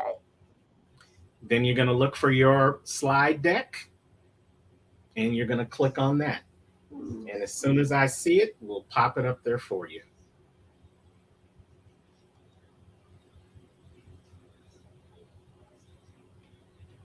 no.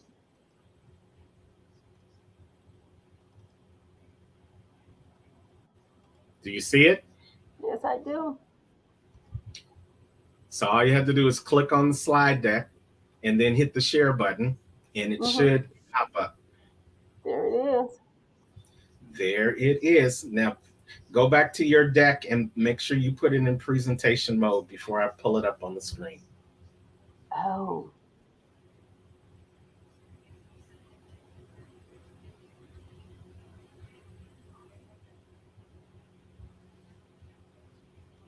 And ladies and gentlemen, this is what we said. This is what we do at the BTBS Academy. We take the information and we put it into implementation. And if you've ever tried to do something for the first time, you know it doesn't always come out right or perfect. But that's why we continue to do it so that you can get better and better and better at it. Do you see the presentation mode on your actual PowerPoint, Jen? I do. Do you see it? It had let's see. Let's Yeah, I see it now. Here we go. Okay. Am I And ready? there you But thank you so very much. And part of what is showing up here on the screen is the same information that Terrance just repeated to you. Of course, my 18 years conducting my years of service in the military. Can you guys hear me well? Yes? Okay. My name is Jennifer. I am a wife, mother, business owner, and veteran. As Terrance mentioned to you, I'm a veteran of over 30 years of service. During my time in the military, I spent 18 years conducting readiness inspections. Those readiness inspections were conducted to units that supported our Army reservists and their families. We were trying to make sure that those individuals knew how to pay those individuals, to make sure that they got all the entitlements that they needed when they was off serving in the war fight or mobilized for any reason that the military thought they needed to be mobilized for. We also wanted to make sure that their families were taken care of behind, because when those service members were away fighting that war fight or away completing a mission, their family members was left behind wondering what was going on. So we had to take care of them. We had to make sure that the money was getting to them on time. We had to make sure that the separation, although it was a hardship, it wasn't an undue hardship. I also conducted sensing sessions. Those sensing sessions consisted of me going around to different commands and companies and getting a sense of the morale of the troops. How did the troops feel about the leadership and the commanders that they were serving under? How did they feel about that leadership that was guiding them on a regular day-to-day basis? And that sensing session in the morale in the military equates to what does culture look like on the outside. So I spent 18 years doing that. Of that time in the military, 30 of those years were spent in human resource and training and development. Human resource is so broad: operations, training, personnel management. I spent a number of years doing that. When I left the military, as Terrance mentioned, I decided, well, I want to work and give back to the veteran community. So for me, becoming a Veterans Employment Representative for the state of Missouri was a wonderful opportunity. It was an opportunity that I just couldn't let go. I decided, let me see. Employers were always saying, we want to hire veterans, but we don't know where to find them. And I wasn't being flipped when I threw that answer out. Why? Because we're everywhere. Excuse me. If you walk down the street and pass 10 people, I bet one or two of those people are veterans from some branch of service. You just don't know it. So we're everywhere. And the fact that you could not find us, well, there was a glitch in the system. So, during that 3 years, I conducted multiple job fairs. I went and connected with multiple employers in the greater St. Louis area, covering Missouri and portions of Illinois, just to make sure that we were getting a good idea of what they were looking for, what kind of hiring initiatives were they trying to complete, what culture did they have within their organization where our veterans could fit in, and that all stemmed from my time in the military. And when I worked in that job, I found that the things I went through as I was exiting the military really paid off, because when I myself was transitioning out of the military, one of the things I thought I would not go through, because I seen my husband go through it, was regret, that I left, because I knew it was time for me to go. My body told me it was time for me to go. My mind told me, look, it's been 32 years.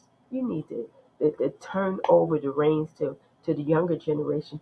If I leave, then someone else can get promoted. So I decided it was time for me to move on. And in deciding that it was time for me to move on, then I did my transition, and I found that I had sleepless nights. I couldn't sleep. I started regretting, did I make the right decision? Was this the right decision for me? Oh, what am I going to do with my life? My skills don't transfer over well. My degree is over 10 years old. So yeah, I went back to school and enhanced my degree with a different degree to support what it is I wanted to do with my life, which was still human resource, but from an organizational standpoint. Because I'm a firm believer that if an organization has issues that they need to address, it cannot be addressed at the lowest level. Your employees cannot fix whatever needs to be adjusted within that organization. It has to come from the top. So that being said, yes, I went through levels of regret, levels of doubt, levels of self-doubt, levels of feeling like, oh, I've been doing this in the military. They don't do it the same way in the civilian sector, and so feeling that I wasn't equipped or that I wasn't worthy for the jobs that was out there. And I had to learn to get past that. And I had great mentors as I was exiting that pulled me in. The state of Missouri gave me a great opportunity to connect with other veterans. I was a veteran working on a veterans team with veterans, and my boss was a veteran. And we were from all ranks. We were from enlisted ranks, officer ranks, warrant officer ranks, and we were all branches of service. So I was at home. I was in my element. And being in my element and having so many other veterans working with me gave me an opportunity to fully understand the things that I was capable of.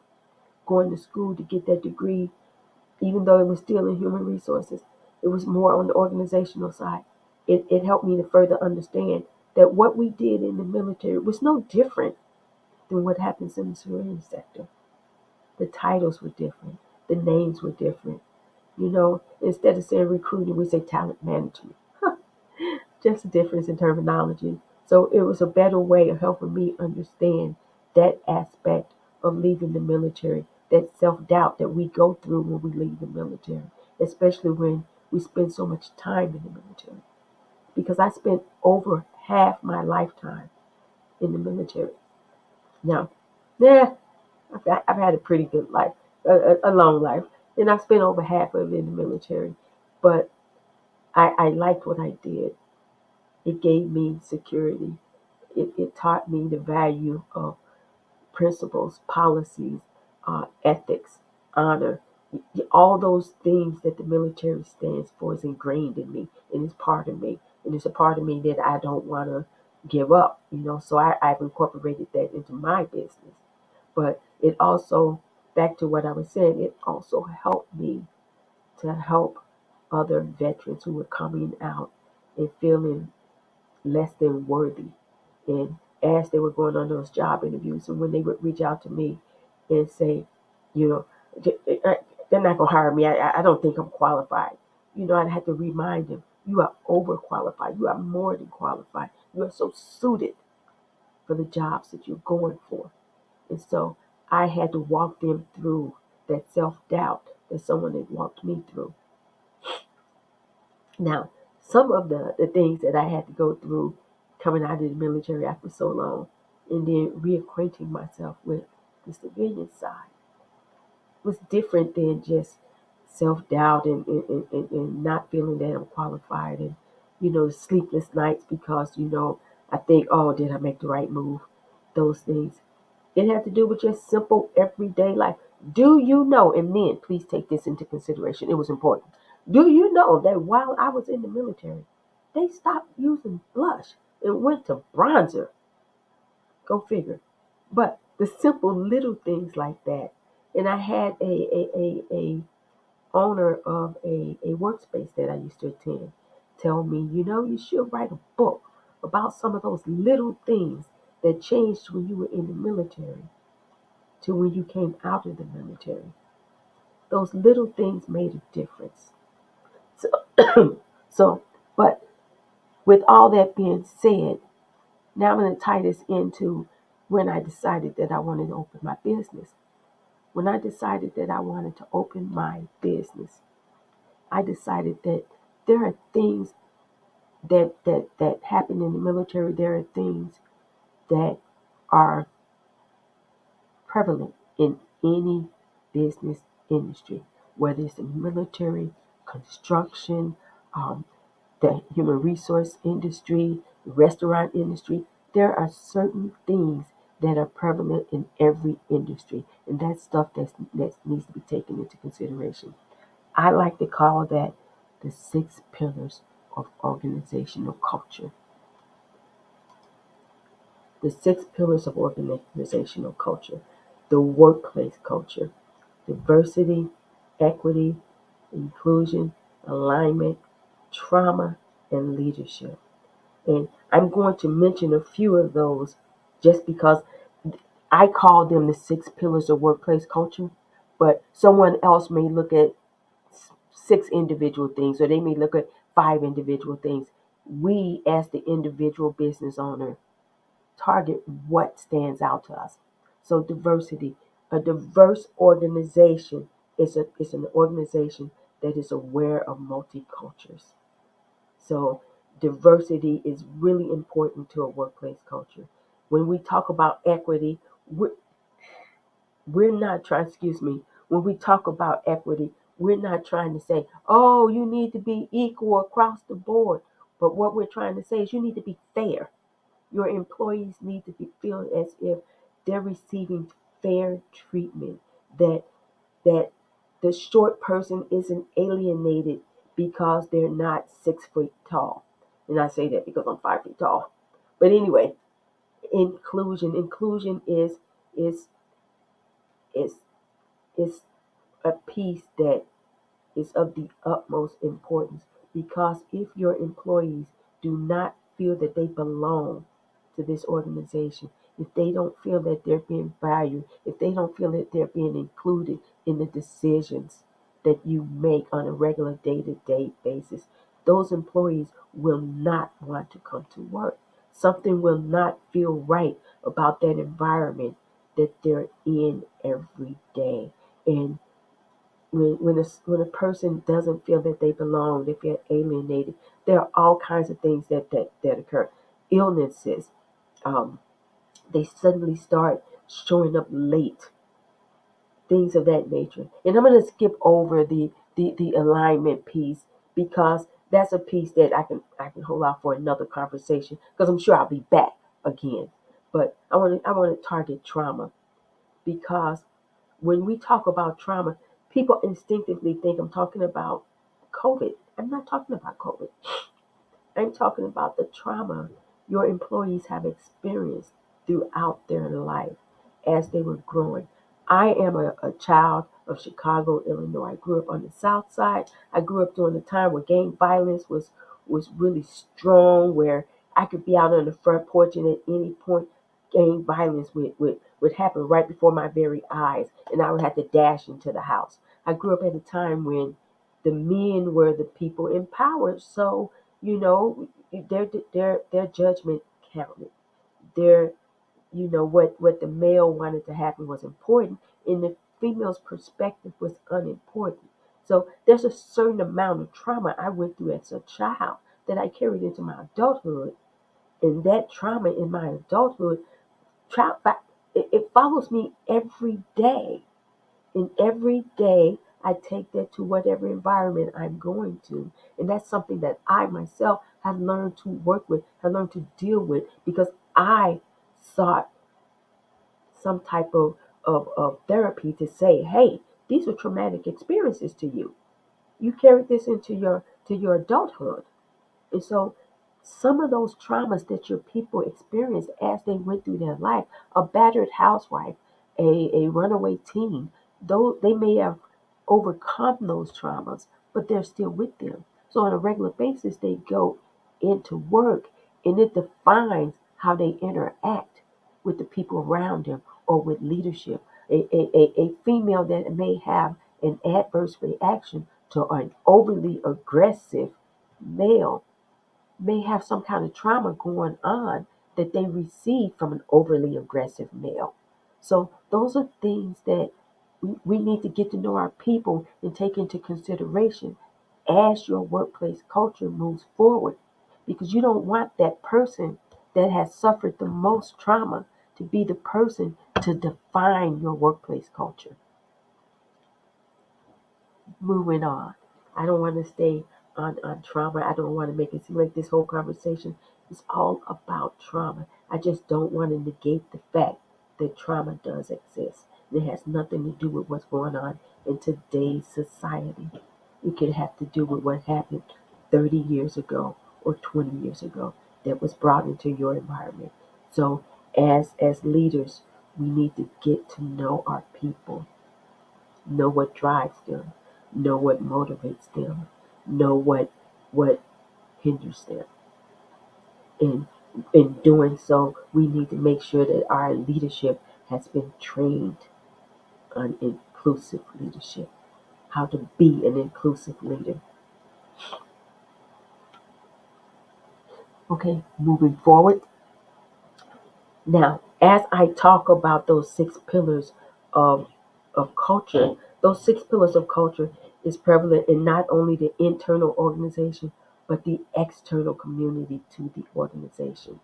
Because your internal culture, that internal community that you've spent 10, 15, or maybe a year building will affect your external community, i.e., your employees and your clients.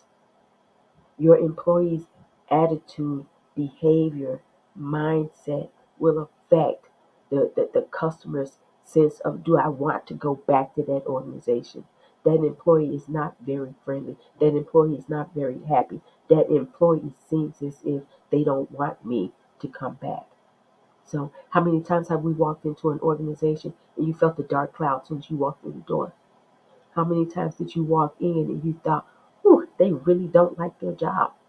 So I always tell people that I can be treated badly for free. I don't have to go to an organization and pay you to treat me badly. So building a culture within your organization that is a culture where your employees want to work, where your employees feel a sense of belonging, where your employees feel that the communication is 360 degrees from top to bottom, helps build client loyalty and return customers.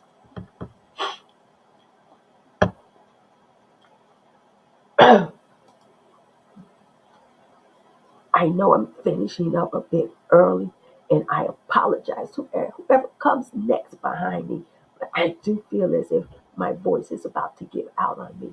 So what I'm going to do is I'm going to move forward and wrap this up a little bit and just say that anyone out there that wants to have a conversation with me can get a 30-minute complimentary virtual consultation with Jennifer.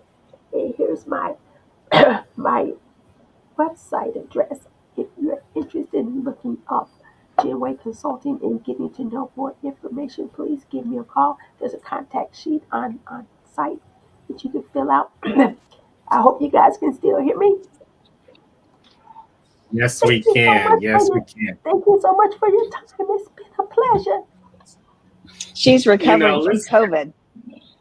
Yes, indeed. Let's give it up for Jen Wade of Jen Wade Consulting. You know, you can tell that she is a part of the military. We thank you for your service because come hell or high water, they answer the call, they show up and they show out. And you just did that, Jen. We appreciate you being under the weather, and especially for a speaker, losing your voice or feeling like you're about to lose your voice. That's one of those battles that we have to overcome because we know the message is more important than the messenger. So I'm glad that you took this opportunity. Make sure you go get you some hot tea with some lemon and some ginger so that you can continue to recover. And we're going to make sure that we continue to put your information up there, because what you were talking about was definitely something that is important. We all face trauma in our lives, whether it's from our military experience or just from our everyday personal experience. And learning how to overcome it, learning how to live with it, learning how to create a positive future in spite of that, those traumas that you go through, is very important. So I'm sure there's going to be people that need to have your information, that's going to need to have your consulting. So make sure you just drop that in the comment section. And if there's any final words you want to share with us while you still have your voice, go ahead right now.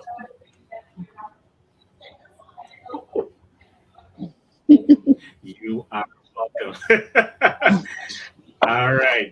That is Jen Wade of Jen Wade Consulting. Girl, go on and get you some, go and get some libation and feel better. And we will see you next time on the BTBY Presents. All right.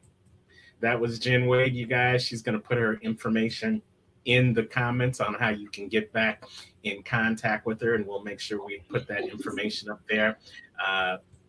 Isabel Luz Camacho said, great information, Jen. Thank you. Feel better.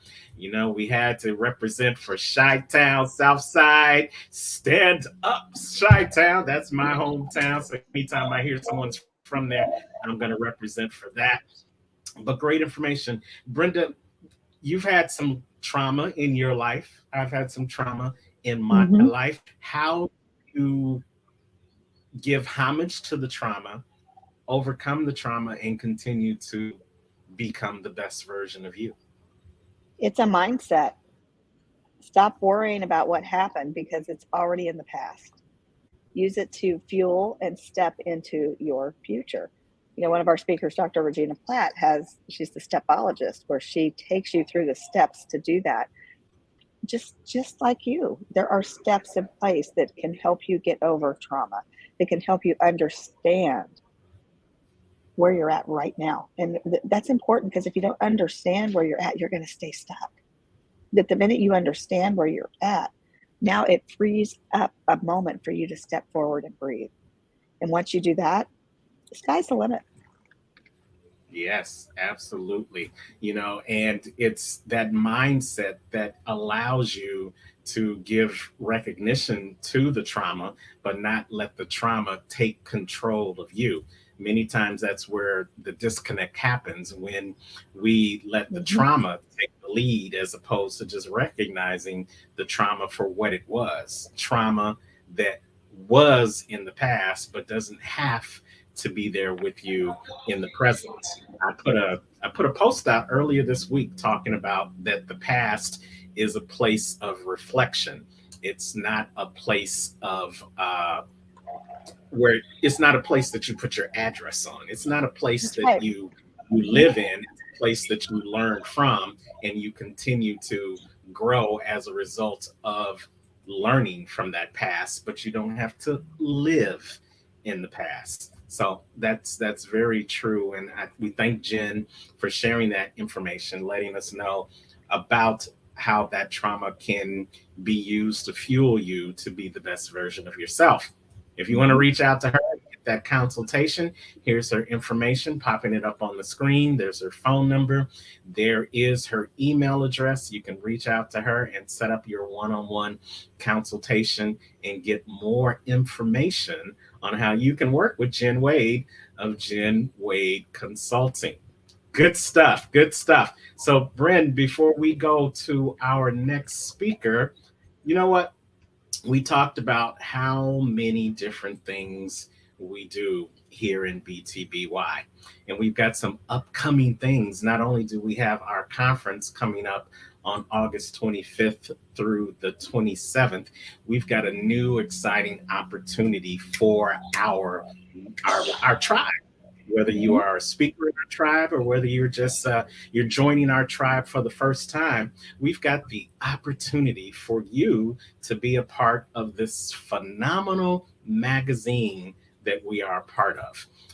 The beautiful, lovely, enterprising person powerhouse known as Janelle Harris has this phenomenal magazine called She Exists. She Exists and He Exists magazine, letting the world know who you are and letting the world know what you do is one of the key things that the She Exists and He Exists magazine is all about. Giving the underdogs the opportunity to shine along with the big dogs. And we're going to have a special BTBY version of the She Exists magazine that we're going to unveil at our conference in August. And you have the opportunity to be a part of that magazine. So let's just show you a little bit about She Exists magazine, and then we can tell you how you can get and be a part of this phenomenal opportunity. She Exists magazine, one of America's fastest growing publications, the best in travel, fashion, food, and entertainment from around the world. Check out our first edition of He Exists magazine. Looking for an ad space or feature? Contact us for your next spot. She Exists magazine, digital publication coming soon. Subscribe today. Her magazine is wonderful. She's working hard. She's delivering. She's just got a vision there to promote the people who she feels needs to be promoted. And you don't have to be a star, the rich and famous. And sometimes the famous aren't always rich, right? But you don't have to be famous to get in there. Absolutely. And, just piggybacking on what Jen was talking about in her presentation, sometimes the trauma that we have in our life doesn't allow us to show ourselves to the world, so that the world doesn't know that we exist. The world doesn't know that he exists. The world doesn't know that she exists. Well, this platform, the She Exists, He Exists magazine, is an opportunity to change the narrative. We know that even though you might be going through some trauma, you've got tools, you've got tips, you've got strategies to help people go through their own trauma. You've got products, you've got services that other people need. They just don't know that you exist. Well, here's your opportunity to be a part of this. We are offering opportunities for select people to have their feature article in our BTBY episode magazine for She Exists magazine that we're going to unveil at the conference.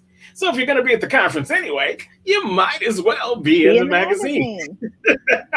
And let me tell you, our conference tickets right now through the end of April, just $185. They go up after that. So the early bird is about to expire. Well worth it. Food's included. You get a weekend of absolutely mind-blowing growth. Yes. So, you can come and be a part of the event. And then you can come and be in the event by having your feature in this upcoming episode of She Exists magazine. So while you're purchasing your tickets over at comechangeyourlife.com, you can also send myself or Brenda a DM here, or you can message us, or you can email us. We'll put our email up at the end of this on how you can be a part of the feature magazine that's going to be unveiled at the conference for She Exists, He Exists magazine. If you're interested, don't delay. Get in contact with us today.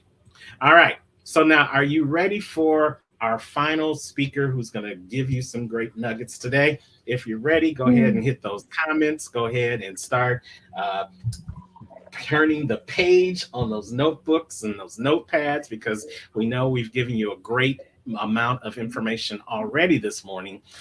But now we're going to really give you some information that's going to set your mind on a path towards greatness. And it's going to encourage you to not just go with your mind, but to go with your gut.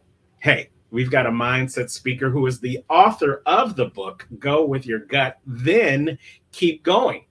And she's the host of a podcast by the same name, Go With Your Gut. And our next speaker is determined to help others learn to use their gut instinct to take action, go for what they want, and to change their life.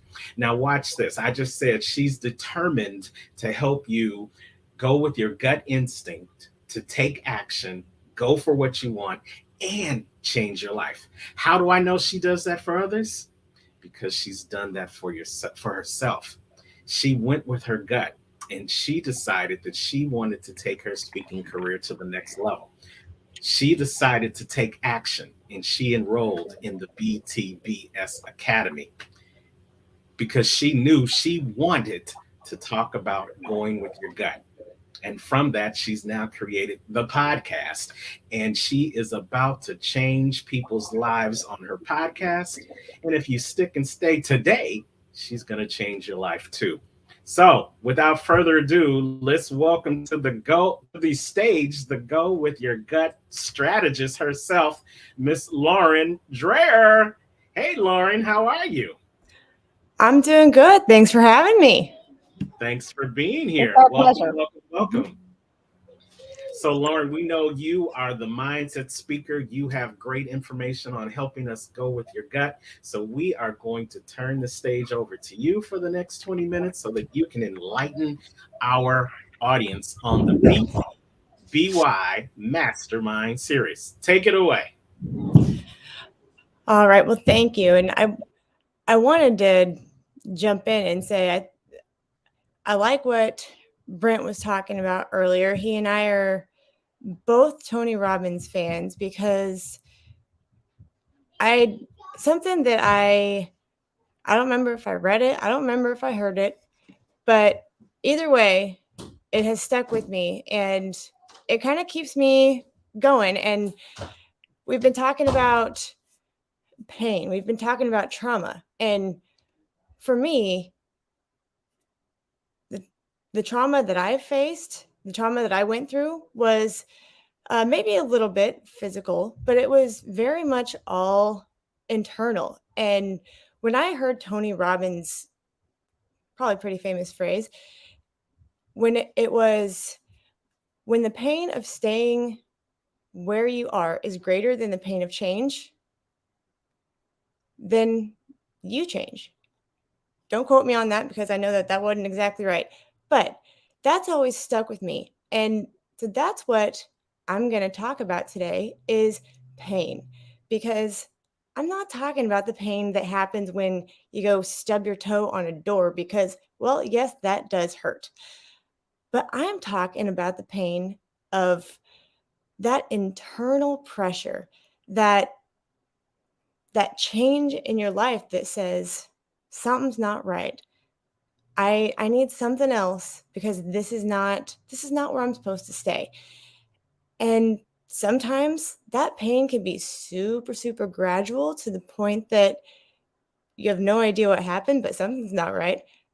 Well, sometimes that pain comes and smacks you in the face and you're thinking, what the heck just happened, right? Well, that happened for me on a couple of different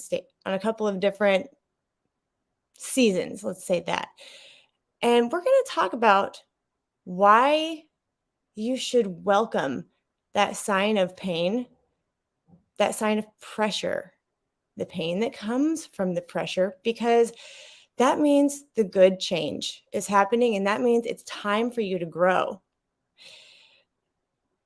I'm going to tell you a little bit about how that happened for me in stages, because I've heard from a lot of people that that's how it happens. We grow in stages, right? We grow in seasons.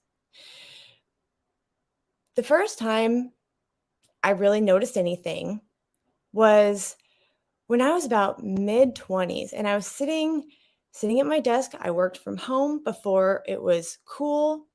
I was super cool then, and apparently I'm even cooler now for doing that. But I worked from home and I was sitting there thinking, this is not where I'm supposed to be. This is not the end. And I started to let myself daydream. If I could do anything in the world, what would I do? And I made a list of about 7 things, crossed most of those off, and came up with 2, one being a private chef and another being a public speaker. And as you can see, I chose the public speaker piece. But the weird thing is that I didn't know how I was going to get there, but for the first time in my life, it didn't completely overwhelmed me. The thought of how the heck am I going to get there didn't overwhelm me. And I started going with my gut much more soon than even I realized, because I took those two things and I took them to my mother, who is an optimist, yet my realist. I went and had coffee with her probably about a week later. And she says, well, I think you'd be good at both. Here are the obstacles I see for a private chef. Decided I didn't want to do that because that's a lot of nutrition stuff that I just don't want to deal with. But she looked at me and said, I think you'd be a great speaker. I think you've got a heck of a story. You just need to polish your message a little bit. And I said, okay. She goes, the other thing you need to do is you need to write a book. Thought, okay. So I went home and thought, how do I do this? I've never written a book before. And little did she know that not only did she light that little flame within my gut, but then it erupted and the fire started burning. And I thought, okay, how do I do this? I started to formulate what I was going to do. Then I moved on a little bit. I figured out what I wanted to say, how I was going to say it. And it took me a while to figure out what that was going to be. Well, about a year and a half later, after I'd also had a child, I was on the third time of writing this book. And I'm thinking, I can't get past the third chapter. How can I not get past the third chapter? This is a book about me. What is wrong with me? Shortly after that, I found myself sitting in a coffee shop with a rather new acquaintance, talking to her about what I wanted to do, where I wanted to go, talking to her, in fact, about this book. And I was expressing to her my frustration. And I said, how can I not write a book about me? I don't know why I can't do this. Well, it turns out I was stuck because I was so in my head about, I'm also telling all these other people's stories. Well, that may be true, but it's also my story. But she looked at me and said, Lauren, the book that usually needs to be written writes itself. And I sat and marinated in that for a few minutes, and I thought, okay, sure. The book that needs to be written writes itself. Now, at this point, I thought, well, there's a lot of time wasted, but it wasn't wasted because trying to write this book, I kind of got stewing and I kind of figured out how to even write the book, as well as I had already been going through all of these things. By things, I mean, I had learned to build a website. I don't have a brain to build a website, but I can look on YouTube. But I thought, okay, I need a place for people to find me as a speaker, as a business owner. So I got on YouTube, learned how to build a website. Voila. I built a website. Regardless of how it looked, it was there and people could find me. Well, during COVID, I couldn't get on stage and speak. I thought, okay, how the heck do I do this? How the heck do I actually get my message out there? Thought, okay, YouTube channel. Don't know how to do that either. I can figure it out. So I figured it out. Turns out it wasn't that hard, which is exciting. But I got on there and I had a YouTube channel and I started uploading all these videos and I started talking about the things that mattered to me. And I thought, okay, I've figured out how to build a website and I have figured out how to get a YouTube channel. I started to build that trust in myself. But all of that pressure was still building. It was just building on top of what I had already experienced. So it didn't feel that bad. Well, so I kept on going. Got that? I kept on going and said, what else do I need to do? And meanwhile, I thought, okay, I keep on figuring these things out, but what am I doing? Every time I got that gut instinct of this is where we need to go, this is what I need to do. I don't know how to do it, but I'm going to figure it out. And I kept on doing that. And so then when it was time for me to move on and start doing other bigger things, when I was finally done working on all this stuff, I said, all right, Lauren, I had been at home with my kids for a couple of years. And I thought, it's time to go back to work. And at that point, I had to put my ego aside and say, it's time for me to do this. That also meant for me switching industries. I had been in healthcare before, but I didn't want to do healthcare. I wanted to go in this new training and development industry that I had already been in now. I wanted to help myself grow more. I wanted to learn different aspects of this industry. And I had a lot of people say, well, why don't you just go back? You already know how to do that. And I thought, nope, I want to do that. I listened to that gut and I was like, no, I know where I want to do. It might take me a little bit longer, but I want to go into this new industry and at least use what I'm already doing to build myself and to use those skills to build the company, to make those changes. And there's a lot of criticism when I actually decided to do that. So after I had gone with my gut and built a website, gone with my gut and made the YouTube channel, after I had gone with my gut and said, regardless of if anybody tells me that I can't, regardless if I think that I can't, because most of the time that is all in our heads, right? That we can't. We start telling ourselves that we can. And then we figure out how to make it happen.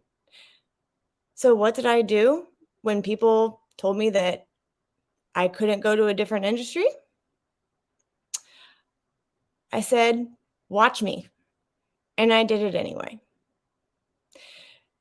So that pressure had kept on building, but in a different sense. It wasn't as slow and gradual as it was before.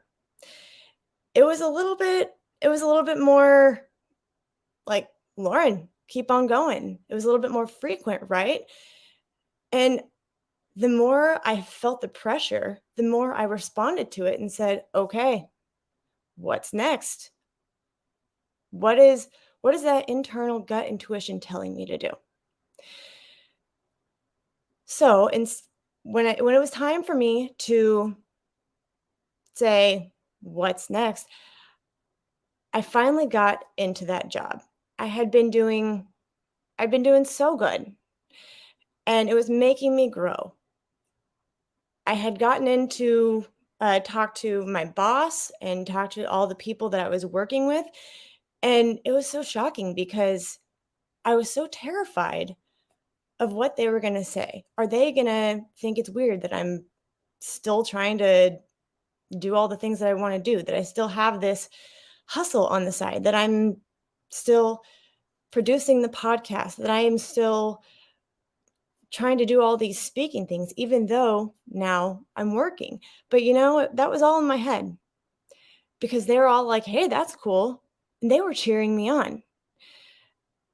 So I got in this job and I started being able to use leadership experience that I taught myself, that I learned from all over the place. And I started implementing that. I started using the voice that I had taught myself to use and that I'd figured out how to use it, honestly. So as I started using this, I started seeing change happen in myself, as well as my team, as well as my company. I started to see all these pieces moving, and I was kind of like, that's cool. That's exciting. I had a big hand in all of this. Well, as my job grew, as my speaking grew, as the podcast grew, I was like, okay, we're doing good, but I'm starting to feel that pressure a little bit. Well, let me tell you, that pressure came up and smacked me real hard in the face. And it was time for me to go on a vacation that I had been planning for a year. There was lots of things going with my business. There was lots of things going with my kids. There was lots and lots of things going with work. And I was really nervous about all of it. I was in my head, and I had gotten to the point where I had just landed a TEDx talk. I was so excited thinking, yes, this is all coming. And lo and behold, that talk got scheduled while I was going to be out on vacation, to which I couldn't cancel it. I wanted to, believe me. I was ready to give that up, but I said, no. Things are happening in a sense that I'm supposed to be on that vacation.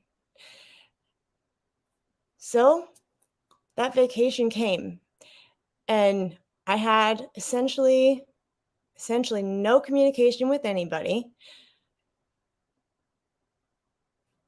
And I couldn't handle hardly anything that was going on at home, because whether I liked it or not, I was far enough away that I couldn't get back very easy.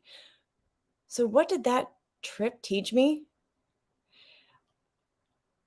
I figured out that I went with my gut. I went on a cruise, got on that cruise ship, and I didn't have any control over it. And I had to be okay with that. I had no control over what happened at work. I had no control over anything that changed. I had no control over what happened with anything while I was gone. And I just had to say, okay, I will figure it out when I get back. And, it was a huge lesson for me. And the world, God, needed to teach me, Lauren, give up control. Let me handle it. And it was a very good lesson, because what did I learn that entire cruise travel experience? I learned how to roll with the travel. I was going international. I've never really traveled that international before. I learned how to do it. I learned how to roll with it. And I learned how to use my pockets of time to be productive. I learned how to enjoy the moment, which I honestly have not been very good at lately. And I learned how to jump right back in when we got home and say, okay, now I'm going to flex with how everything else changed. And I'm going to adapt to it, because that's life, right? And had I not listened to my gut and said, nope, there's a reason I'm supposed to be on this cruise, there was a couple other reasons I needed to be on there too. But all of those things together, it just really brought things home for me. And something that I have learned is that all of those times that the pressure was applied, it was providing me the experience to grow.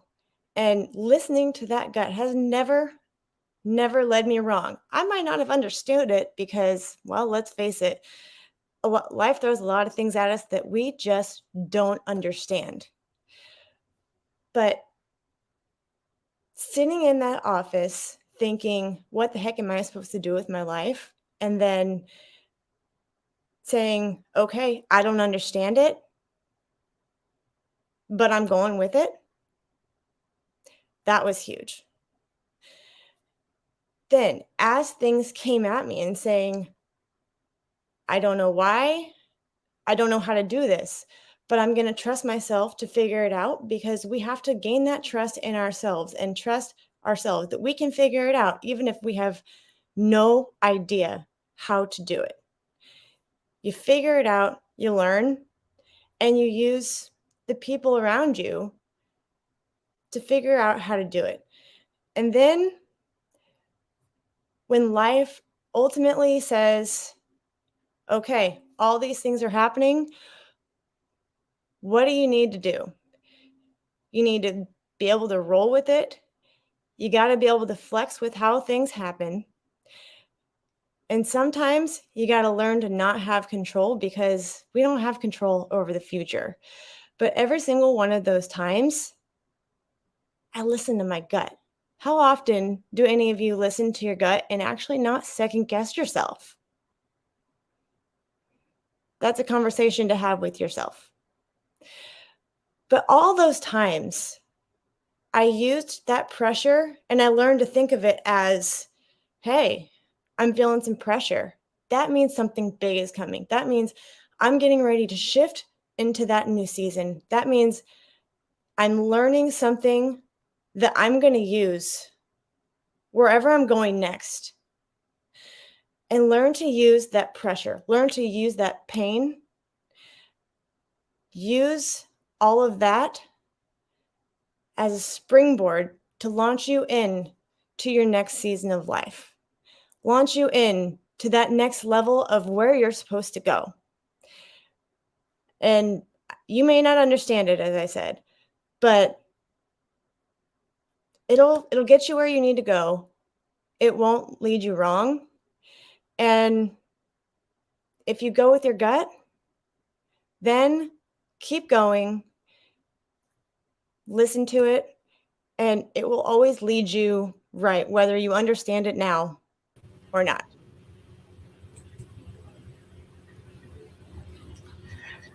I love it. I love it. Go with your gut and keep going. That is Lauren Dreher. That's a great presentation. That's a great way to end our mastermind series today. That message is a message that is going to transcend time, space, and opportunities. I want to go back through some of the things that you mentioned, because they were so powerful. Those lessons that, no matter how old you are or how young you are, they're lessons that you can learn. When you give up the control, you give the universe the opportunity to take you on a journey that you might not have gone on because you were trying to be in control of it. And many times in my life, some of the best things that have happened in my life is when I have given up control. Yep. And then you said the second lesson, applied pressure provides opportunity to grow.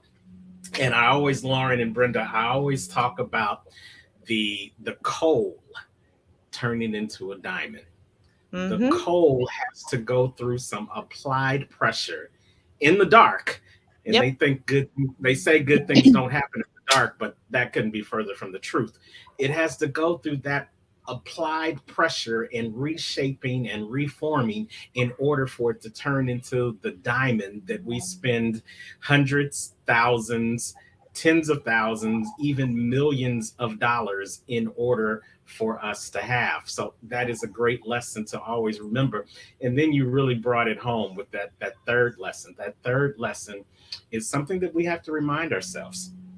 We second guessed ourselves instead of just trusting ourselves.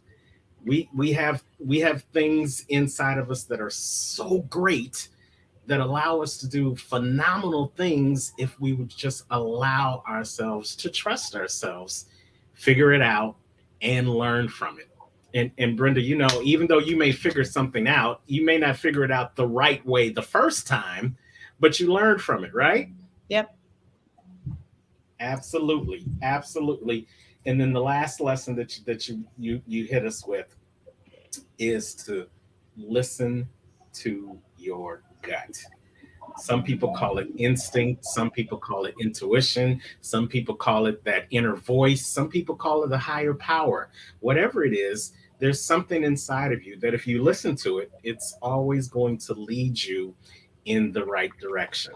Now, I didn't say it's going to lead you there at your appointed time, but it will lead you there at the right time in the right space. So, Lauren, we appreciate you for sharing that information with us. Lauren, if they want to reach out to you, what is the best way for them to reach out to you and have a deeper conversation about what it looks like to go with your gut and to come out on top? They can hop over to my website. That is livelifewithlauren.com. I have a either calendar that you can choose a time to meet with me and we can jump on a quick call, or send me an email. Let me know what you're thinking, what you need. You can find about everything I'm doing on that website and get a hold of me.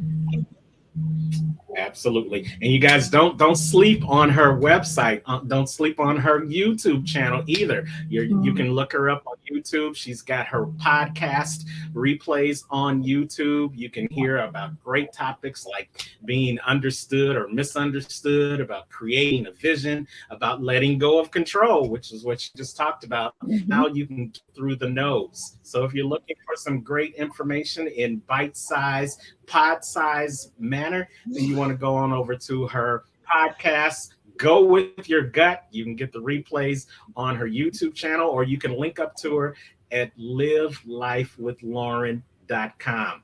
Hey, BTBY family, the Mastermind series, this is Lauren Dreher. Thanks, Lauren. Thanks for having Thank you, me. Lauren. Great job. Thanks. All right. So again, you got that website, livelifewithlauren.com. You can reach out to her. You can get some one-on-one sessions with her. You can check out her podcast. You can check out her website. And with that, my pen has completely run out of ink because I was taking so many notes this afternoon, and hopefully you guys have taken some things too. Brent, we talked a lot today about how you can change your mindset about money and pay yourself first and pay yourself over and over again. But we also have to talk about how, in order for things like that to happen in your life, that you have to move past the pain and move past the trauma and change your mindset so that you can change your mind about your money. So we wrapped it all up in a nice little bow today. What stood out for you? I didn't see the other side. I mean, I knew about it. We always assume that banks make money, but what stood out is how much money they're making off of us. And then with Jen, I love her passion for wanting to help the other military people start their business. That was good. And I'm a military brat. My dad was in the Army for 26 years, so I grew up that way. And it is a different lifestyle, and there's struggles coming. I saw my own father fighting that when he retired from the service, going from being military to being a civilian. His mindset was in a tough place because in the military, you say jump and it's how high serve, right? Right. And in the civilian world, it's something I quit. Yeah. And he struggled with that. And then with Lauren, they always tell you to trust your gut. There's so many things. If I would have just trusted my gut, I probably wouldn't have had to go down a road that I went down. And that's my own fault. But trust yourself. Trust yourself. We have a conscience for a reason. Yeah. And on the road to becoming the best version of yourself, sometimes that's all that's left in the recipe for you, is to trust yourself. You may have spent so much time in your life second guessing yourself. You may have spent so much time in your life being your own worst critic. Well, that's the past. The future, we don't know what it's going to hold, but we do know you have the present right now. And somebody way smarter than me said, when was the perfect time to make a change in your life? Well, it was probably 5 hours, 5 days, or 5 years ago. Now, when's the second best time to stop second guessing yourself, to stop criticizing yourself, and to start trusting yourself and going with your gut, well, that time is right now. Right now, let's take that, get rid of the trauma, get rid of the naysayers, get rid of your own critical stinking thinking, and decide to change your mind. Because when you change your mind, you change your situation, and then you find yourself on the road to becoming the best version of you. Let's see, let's go through some of the comments before we end the day. We have someone who said, learn to trust yourself. Absolutely. We want to make sure you guys also get that website for Lauren, livelifewithlauren.com. Doesn't that just roll off your tongue? livelifewithlauren.com. Someone said, applied pressure creates diamonds. Absolutely. We shared that. Izzy said that this was another great message from Lauren today, and we had some great messages from Lauren, from Jen Wade, as well as from Brent Kessler today. So hopefully you guys got a lot out of this monthly mastermind series. But wait, we're not done. We've got another one coming up next month and the month after that. And maybe you are interested in being a part of the BTBY Mastermind series. Just let us know. You can give us your information right here in the comments before we break, and we can reach out to you. Or you can join us in Kansas City, August 25th through the 27th. Go on over to the website, comechangeyourlife.com, and you can purchase your tickets. You can find out more about the She Exists, He Exists opportunity where you can be a part of the magazine. And also, we've got a BTBY book anthology that we're working on as well. Don't sleep on that. If you got a story about becoming the best version of you, we want to hear about it. And maybe you can be in our BTBY book anthology. Well, that's it. That's all she wrote. The pencil broke. Brenda, any final thoughts from you about our mastermind series today? You know, I just want to tell people, if you change your mindset, your actions will also change, and that will change your life. So change your mindset, change your actions, and I guarantee it will change your life. Absolutely. With that, we thank you guys for joining us here at the BTBY Presents Mastermind series. We want to see you next month. We're going to have some more great, phenomenal speakers on the stage sharing their tools, tips, and strategies to help you become the best version of you. For Brenda Ringwood, I am Terrance, the Unstoppable Coach Leftridge, and this has been the BTBY Mastermind series. See you next time.